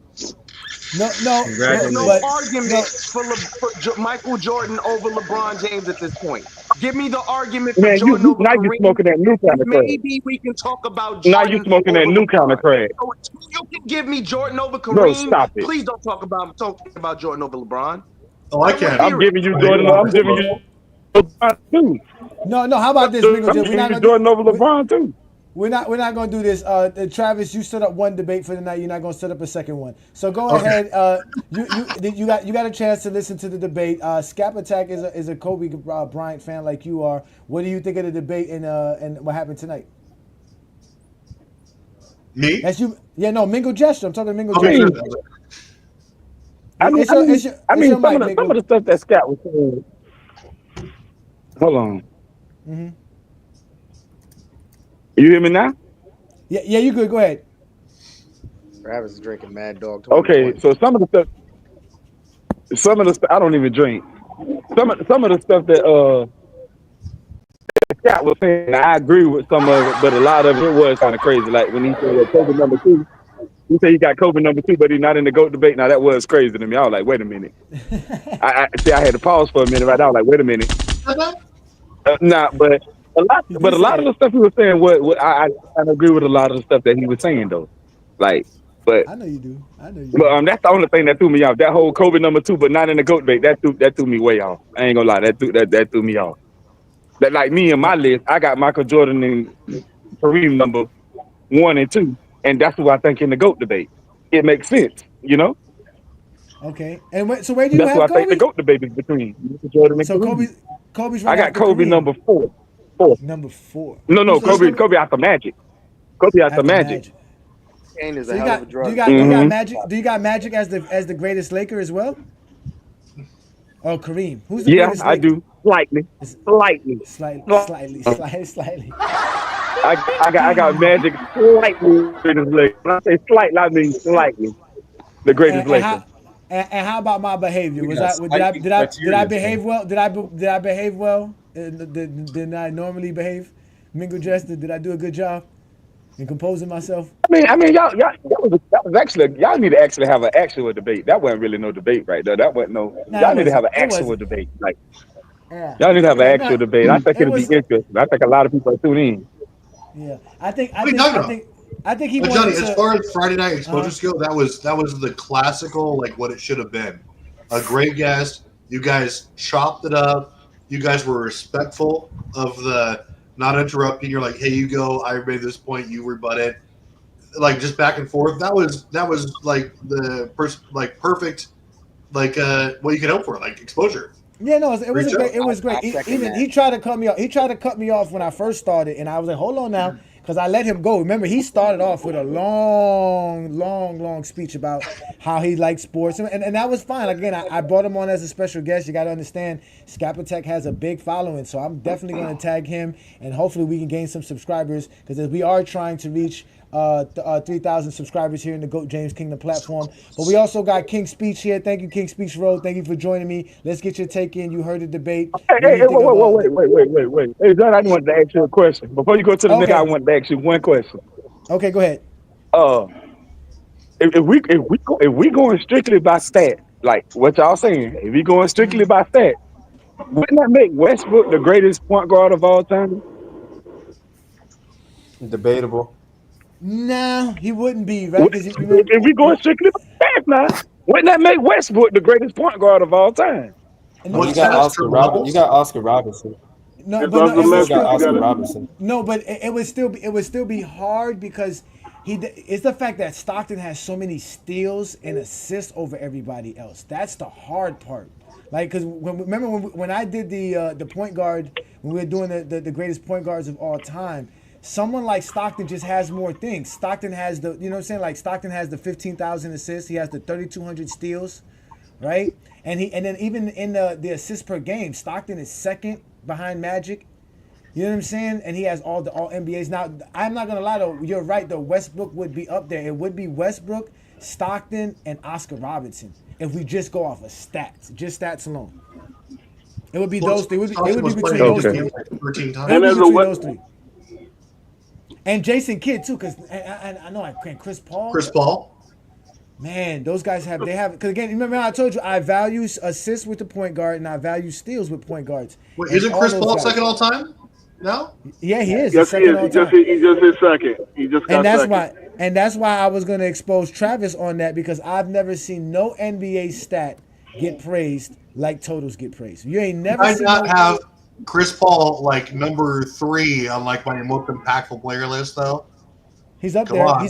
He was top 20 on our all-time list, if I'm correct. I think he was 20th in general. People were upset about that. So, and he would probably be ranked higher now after what he's been doing now. So, but at the end of the day, we've never seen the NBA praise Wilt Chamberlain being second at 30.1 points per game. We've never seen anything, no stat get praised like totals. You see them praised, Chris Paul just the other day. He wasn't even the number 1 in assists, just for being second.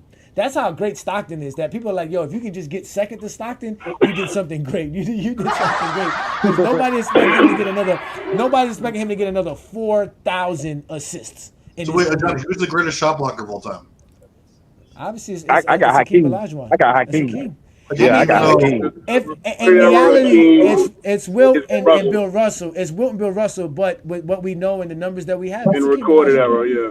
How is it not like Kareem and Mark Eaton? They each have like 4 shot block titles, and Mark Eaton averages the most shot blocks of all time. You got Mark Eaton, Manute, and Tree Rollins in that discussion as well. 3,800 blocks, sir. 3,800 blocks. Hakeem's like Hakeem got, right? Hakeem got 3,800 blocks. Yes, and I think the next guy. You're going to talk about the average. You're going to talk about the total.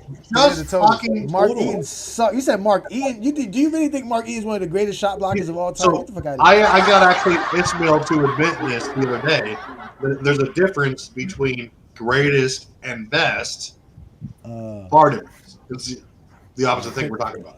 Put down that 40-ounce creamer and let's let Ro get his speech in. Shout out to you. Thank you for joining us. What's up, guys? Thanks for having me. Yeah, I appreciate it. Go ahead, brother. What you got for us for today's take? Okay, so one thing I did hear, I heard that somebody said that Kobe, by every defensive metric, is worse than LeBron. I mean, I want to see the numbers to say that. Yeah. Okay. All the defensive. If we go by steals, blocks, defensive rebounds, defensive win shares, defensive box plus minus. What's the other one? Regular season and playoffs. Yeah. Kobe's nowhere near LeBron James in any one of those categories. LeBron James outbeats him in everything. And impact on team defensive rating. The only thing Kobe has is the all defensive selections. And that's where I was going, because LeBron hasn't been an all NBA defense in 11 years now.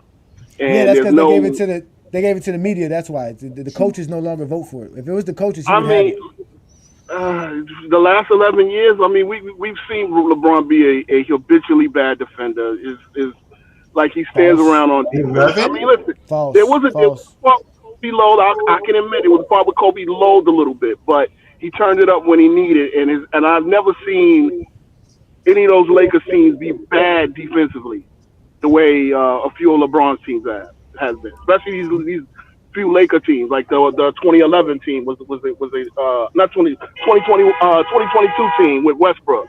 That was an embarrassingly bad team. Yeah, but why Kobe was embarrassing his last year with the Lakers too. How great were they defensively his last year in his 20th season? You're holding LeBron to his 20th NBA season to be that way? That's not how that works, sir. Like, Kobe Bryant was not that great defensively late in his career. And like I said, the all defensive selections that LeBron James is missing between 2015 and 2018, which would be 3 of them, he would have 9, and then the one that he should have got in 2020 and in 2021 would easily be 10 to 11 all defensive selections that he just didn't get because they gave it to the media. But at the end of the day, he gets more blocks than Kobe. He impacts his team better defensively. He covers more space than Kobe. He actually guards more positions than Kobe can. He's just better at defensive than Kobe could ever be. I mean, it's an effort. I disagree. King Roy, you know that Kobe's last 3 years, the Lakers. You know that Kobe's last 3 years, the Lakers were bottom 3 in league defense overall.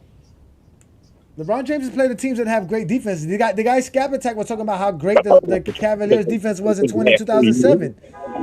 When does Kobe's Lakers had the great defense? When they had Shaq? They were top 8 during 08 to 11. At the Kobe.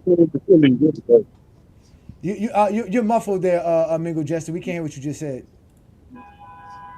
Well, hold on, wait. The Lakers in 2011 had the 8th ranked defense.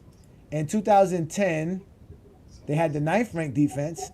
In 2009, they had the 13th ranked defense. In 2008, they had the 19th ranked defense. In 2007, they were 25th. 2006, they were 15th. Yeah.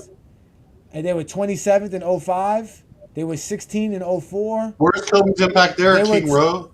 They were garbage. Yeah, Kobe's never had a top 5 defense.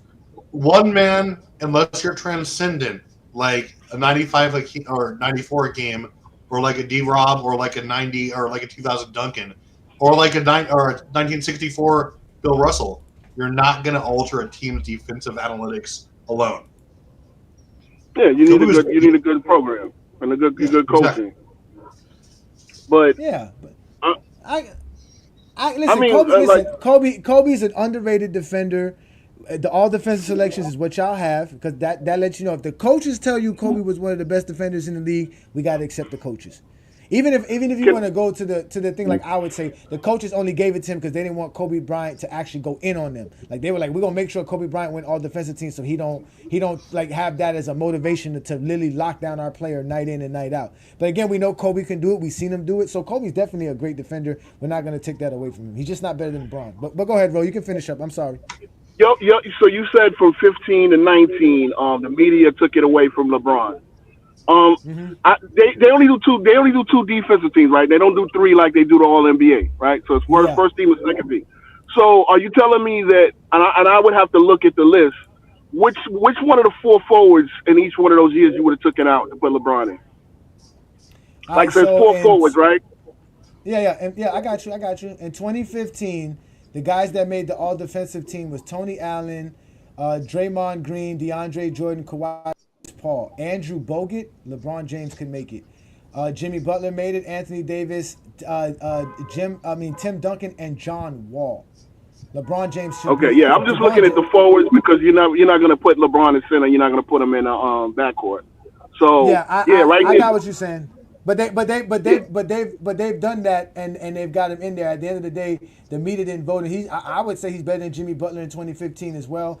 Definitely better than Andrew Bogut. I don't know how Andrew Bogut is making the All Defensive team in 2015, which is weird because he was on the Golden State Warrior team. So you got Andrew Bogut making it then, which you could have gave it to LeBron. Let's go here to 2016. Even a guy like Tony Allen making it is kind of weird, but either way, that's what. Tony Allen should have been on more all defensive teams. Tony Allen is one of the best. The coaches didn't feel that way. That's the problem. That the media felt that way, but the coaches didn't. And see, that's crazy. And I know it's like when you do that, and you're kind of picking at straws.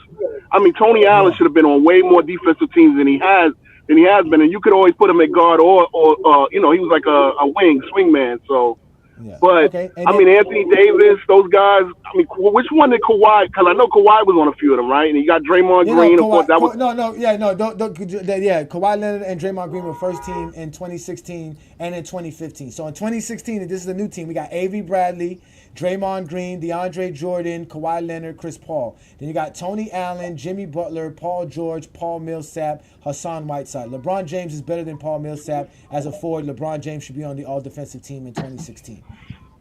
Let's go to. Okay, I mean, go ahead. 2017. Let's go to 2017. All right. So in 2017, the guys that made the All Defensive team, we got Patrick Beverly, Rudy Gobert, Draymond Green, Kawhi Leonard, Chris Paul, Tony Allen, Giannis Antetokounmpo, Anthony Davis, Danny Green, and Andre Roberson. LeBron James could have made it even over any one of those two guys. Over Roberson and Danny Green? Yeah. Roberson. Yeah. Roberson? Come on, this is... Ajani, what are we using to say? What are we using to say that? This is not offense. What are we using to say defensively he was better? We'll get to what LeBron was doing.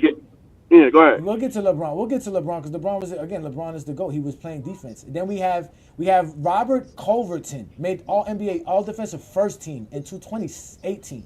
No way that he's better than LeBron James. Drew Holiday, Victor Oladipo, Anthony Davis, Rudy Gobert are the all defensive first team. You got Jimmy Butler, Joel Embiid, Draymond Green, Al Horford, and DeJounte Murray. Come on, guys. Okay. LeBron James is one of the best defenders in the league still in 2018. And the reason I say that... Hold on, wait. The reason I say that, again, is if we go to... Let's go here. Let's go to...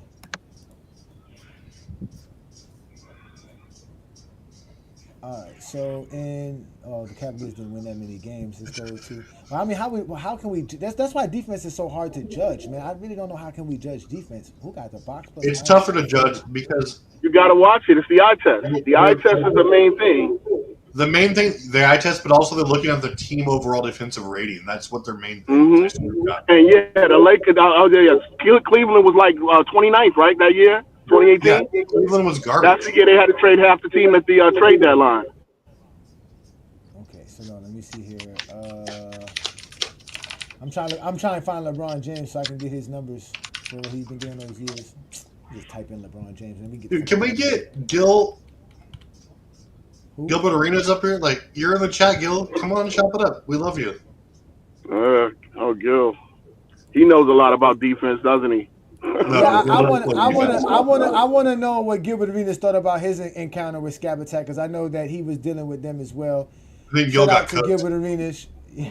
It was attacking they don't let people speak, bro. They don't let people speak. But he did let me speak. I did let him speak. It was a very great conversation. Again, I did have Scab Attack here on the Friday Night Exposure with the Exposer. We were going back and forth talking basketball. We had a great conversation about the game of basketball. We're looking up LeBron James's defensive numbers for 2015 and 2000 and. It's just so weird. It's like LeBron's career was just made to be better than Kobe statistically. It's just Say that again. Weird. It's just like it's just weird because it's like LeBron. It's like Kobe got to be the only player LeBron has every stat over Kobe. Like that's so weird, except free throw percentage, right? Like that is so freaking weird. And the winning metric. That's the other thing. That's a team, sir. We're talking about individual. Okay, I mean, and see, when I judge GOAT, I judge greatness versus how you affect your team winning, because there's a lot of things that don't happen within those stats. So if we're just gonna go points, rebounds, and assists, you can't have Kobe over LeBron. No, that's not. No, you still can't do it. That's the point. Even with what you do, you still can't do it. Yes, I can. Not to be.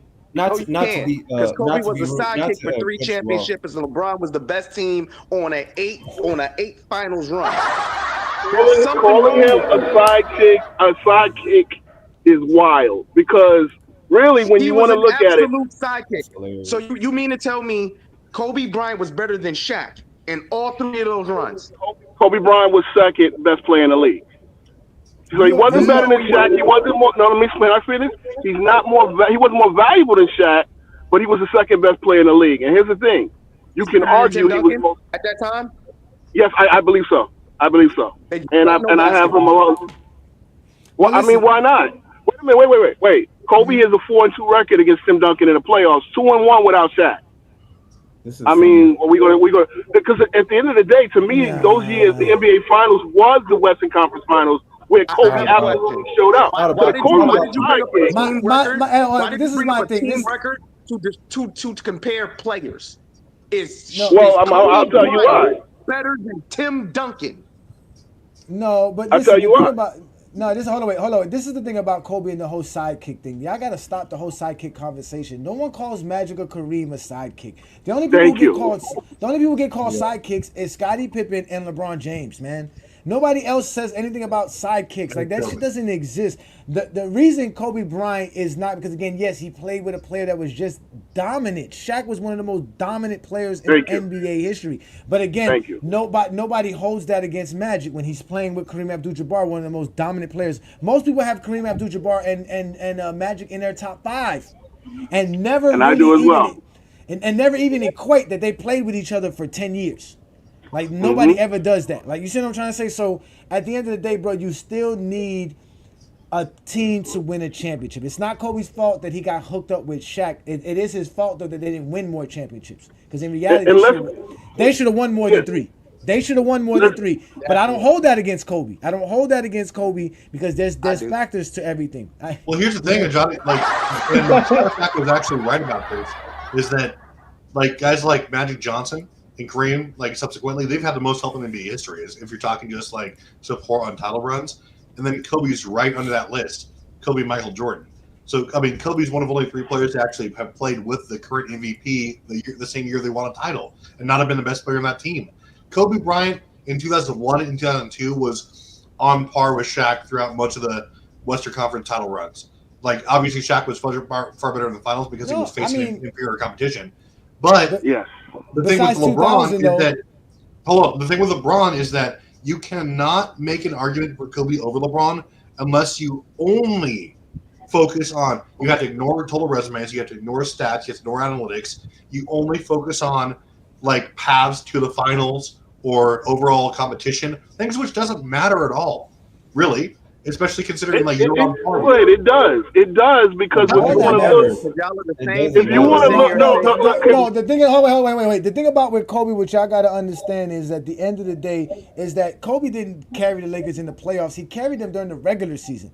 After the 2000 season, Shaq was sitting there taking time off, and Kobe was the reason why the Lakers were either the 3rd seed or 4th seed, or even still contending and not losing things. That's why Kobe was mad in 2003, because in his mind, if they were the number 1 seed or I think the 2 seed, and I think San Antonio beat them by a couple of games, that they could have probably beat San Antonio in 2003. But obviously, was it 2003? I think it was 2003. But at the end of the day, Kobe carried the Lakers. He carried the Lakers throughout the regular season, throughout that span after Shaq won his MVP. Because after that, Shaq started taking his time off. Like I always told y'all, Kobe was the first guy to have a 24/7, 365 workout regimen. No player prior to him had that. So Shaq was taking his summers off, enjoying eating cheeseburgers, not being prepared for the offseason or the regular season, which hurt the Lakers in the long run. Because if Shaq was prepared like Kobe wanted him to, they probably would have had better records and had number 1 seeds throughout that span, and probably wouldn't have lost to the San Antonio Spurs that year. But either way, it was 2003. So, but either way, none of that should go against Kobe. And another thing, the reason Kobe is great, 33,000 points says that. The 25 points per game does not say Kobe was great. Them 33,000 points Kobe got says he was great. Them 6,000 assists Kobe got say that he was great. These are the things that make Kobe Bryant great. Even having one MVP, bro. I mean, y'all act like it's easy to win a league MVP. It's not easy. He won one. You know what I'm saying? Especially under his circumstances. He's playing with Shaq for so long. The same way LeBron. Yeah, so they do. It's all right, guys. Kobe's a great player, but like I said, if you want to make Kobe that great, you might as well say he's your GOAT. Kobe also is the most skilled scorer in history. Well, he's not more skilled than Kevin Durant. He's not more skilled than Kevin Durant. But still, whatever it is you want to make Kobe great, then just say it. He's your GOAT. Stop being a bitch. Stop putting Mike in front of him. Stop putting anybody in front of him. Because if you really think Kobe is what Kobe is, you don't really need none of the stats. You don't need Kobe was great, but he was flawed. Every player has a flaw, though. Every player has a flaw, but Kobe except Jordan. We'll get into that later. Definitely had flaws. Jordan definitely had flaws. Don't tell me 3-point shooting, because that'll start a whole nother.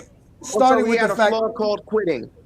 Starting for the fact he couldn't raise a child that could play basketball like Kobe Bryant and LeBron James did. Okay, let's start there. Let's just start there. Lord Jesus. But Lord listen, Jesus. Okay. but listen, y'all wanna sit here and watch the rest of my moments because I'm not gonna get a chance to talk about y'all moments. So I'm gonna give y'all the rest of my favorite moments because again, LeBron James is the GOAT of basketball, and we've never seen. Favorite moments? Oh yeah, my favorite moments. Listen, check this moment out. This is one of the greatest moments in playoff Fuck history. LeBron. Let's talk about something else. Down to a minute 20 left in the second overtime. Here's James for three. Yes! And the game Who said he couldn't tied shoot? at Who said he couldn't shoot? 107. This is unbelievable. This is Jordan-esque. Who said he can't shoot? 46 We points heard he said this is for Jordan-esque. LeBron This James. is He like has scored Jordan. The last I never heard them say that about 23 for Kobe. the Let me Cavaliers. stop. 27 Oh, from the boy. last He beat up on a score like a new team. Look, this is it. Look at this. Look at this. Some of these shots he's Look at making, this. we kept saying Nobody after ever hit an game open three, three. well, Hey, he's not going to keep making those there's no fadeaway hand threes. checking that can But stop he that, is. ladies and gentlemen. He's got everything There's going not a for hand him. checking that can Open stop that. Look at this, watch. No hand checking. There's no hand checking that can stop this. 5 seconds. Not one. Three. Hey, look at this. Oh my God. Nice defense. This is the narrative. He's not clutch, but he gave The him 25 straight Cavaliers points lead against Detroit. How many times did Detroit go to the Eastern 107, Conference and the Finals? Pistons call for time. He's an open I'm layup shocked and uncontested that three. someone were, like, didn't step in legendary. there and make him pass the ball. I mean, he got You see all that the way to face? the rim. You see that face? That is a Jesus face of fuck, bro. despair. That is a face of despair. That is the first official LeBron hater in history right there. That young lady sitting there watching LeBron James destroy her Detroit Pistons. That is the official. Or just That a is the Pistons first fan. hater ever. I can guarantee you she went home and told everybody LeBron James is just great because of longevity. So let's go. In 07? in 07. So let's go again to Marv Albert telling us the truth about why LeBron James changed the NBA in 07. This over 16 minutes of play, he has done all this, and I'm talking 29 of the last 30 points, since 6 minutes were left in regulation. And I said it before, this goes down, no matter what happens here, we still have 2.2 to go, as one of the all-time performances in NBA history. And it's moved up, way up the list since the last time you said it. I guarantee you that. Moved up. Like I said, after this, the NBA was on watch. And then we got the debacle. If we're talking best moments, like, okay, can I get Magic's hook shot? Can I get... I wasn't alive for that. I mean, I was alive for that. Performance against the Pistons in like 87. I didn't see Magic win a championship. I never saw it in Magic win a championship. Never. Oh, that we've seen. I've never seen it. You've never seen it, neither. Lakers 01 title run is the greatest span of basketball in history. I didn't care about the Lakers then. You know what? Hey, but guess what? I watched my Miami Heat win a championship. Green nearly lost it. Back to Ginobili. Inside Duncan. Across the lane. Duncan misses the tip. No good. And Bosh the rebound. Heat clinging to a 2-point lead. And a point-blank miss by Duncan, and then the follow. Duncan choking. Shoot for Miami. Tim Duncan choking. Way to go. And they're not look at Chalmers. It doesn't look at bum ass Chalmers. Chalmers is such a bum. Look at him. Pulls up. He wanted the ball. Chalmers wanted the ball. 4-point lead. Chalmers actually wanted the ball. He was calling for it. 35 for LeBron James. Chalmers 35 for James. Nice terrible defense by Kawhi. Hey, did Jordan ever score 35 in the game 7? Yes. Leonard tries Jordan to never go had to a the game gap 7 in late. the finals. Excellent balance by James. Right, he need that. And knocks it in to give him a 4-point lead. Goal. The goal. Wade throws it up to James. Oh, look at it. Yeah! I was there. I watched that Spurs will shit. not foul. Final seconds. Yeah! What a finish. It's back-to-back titles for the Heat. The 2013 NBA championship resides once again in Miami. Oh, that was great. Oh, man. Was it the year before they lost by like a record margin in the finals? I wish I can go back to that day. That was one of the greatest times of my life. That was one of my. Anyways, ladies and gentlemen, we got Lo in the building. Shout out to Lo. Thank you for joining me. I know you're always a busy man. Before we get up out of here, what do you got for us today, sir? You see, we was having some fun talking Kobe, LeBron, best NBA moments. What you got for us today, sir? No, I just had to ask the question. Did he ever tell you what his top 10 was? No, he never did. He said that he doesn't like to it because it always shuffles. But he did say it was Jordan, Kobe, Did he say Duncan? Kareem and Duncan, right? He said Kareem, right? But he said Duncan in his. Kareem, Duncan, Mike, Kobe. Yeah, because he didn't get to that. LeBron was like 8. Yeah, he said he had LeBron between 7 and 9. I got LeBron at 8. The thing that I always find interesting about those people is that they tend to find ways to just discredit LeBron rather than like actually build something consistent. And then their cop out is, oh, I really don't like to create top 10s, but I know where I have LeBron at, so that doesn't make sense. I heard his reasoning was, I like two-way players who won difficult championships, and he did it for a long period of time. And I know I'm almost 100% sure he has Magic Johnson in his top 10, but Magic doesn't fit any one of those criteria at all. But if anybody says that Magic doesn't play defense, then it's the end of the world. But you would know because you said it several times. I've heard you say it several times. Yes, but you're not wrong. Magic's not a great defender. We all agree with you. And by the logic in which he's referring to, then Duncan would have to universally be the third greatest player of all time by that logic. But again, I tend to see those people not put Duncan or even Kobe for that matter that high up. But I was scanning through and I was like, bro, I know this man does not have. He made this criteria. He's going to turn around and still find a way to put Magic Johnson ahead of LeBron, which would make no sense at all. Zero sense. Magic Johnson didn't win hard championships? Magic Johnson never played a lick of defense at the level in which he's referring. Yeah, he said full court. I asked him full court. No, because I asked him define full court. I'll repeat what I said. What I said. Magic Johnson has never played a lick of defense at the level in which he was referring full court. To. He wasn't full court. That was the criteria. You had to be a full court player. Magic's not a full court player. Magic's not a full court player. He's never played at that level. A lot of qualifying right here. We're doing a lot of qualifying. Magic has that was his qualifications. That was Skapacek's qualifications. That's what he was trying to. Because see, it sounded good, Lo, when you have to discredit Bill Russell, right? Because it's easy. Bill Russell don't play no offense, right? That's the first thing they'll go to. So that's why it's easy. Yeah, but that was his thing. But let me ask you this, though. I want to ask you this before you go. What's worse, me having Michael Jordan 5th or somebody having LeBron 8th? LeBron being out of someone's top 5 quite literally makes no sense at all. I still think Jordan 5th is crazy, but LeBron being out of the top 5 just makes no sense. You have to literally conjure up arguments just to make it make sense, and even then it don't make no sense. Look, can I ask you a question? I can make it make sense. Hold on. No, you can't, Kobe fan. No, you can't, Kobe fan. Relax. I'm not a Kobe fan. I actually hated Kobe.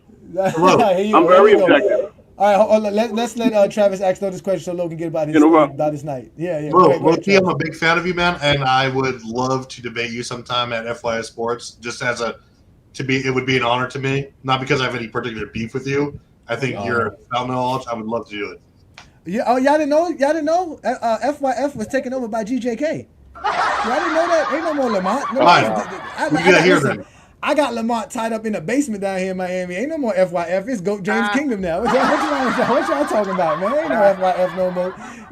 When was the last time y'all saw a Lamont debate? Yeah, or Lamont channel show? Huh? This is GOAT James Kingdom. Okay, shout out to all of my 150,000 subscribers on FYF. Thank you so much. Either way, man. Can I point something out real quick? Yes, I haven't heard a lot of Bronny talk since he dropped that 30. I'm just saying. His average now like 3, 4, 5. Talking about us. Saying, Bronny can't play. Bronny doesn't need to be in the league. And guess what? Since he started playing in the G League, he started, developing, and he gave you a 30-piece. Nobody said anything. It's been real quiet. That's all I'm saying.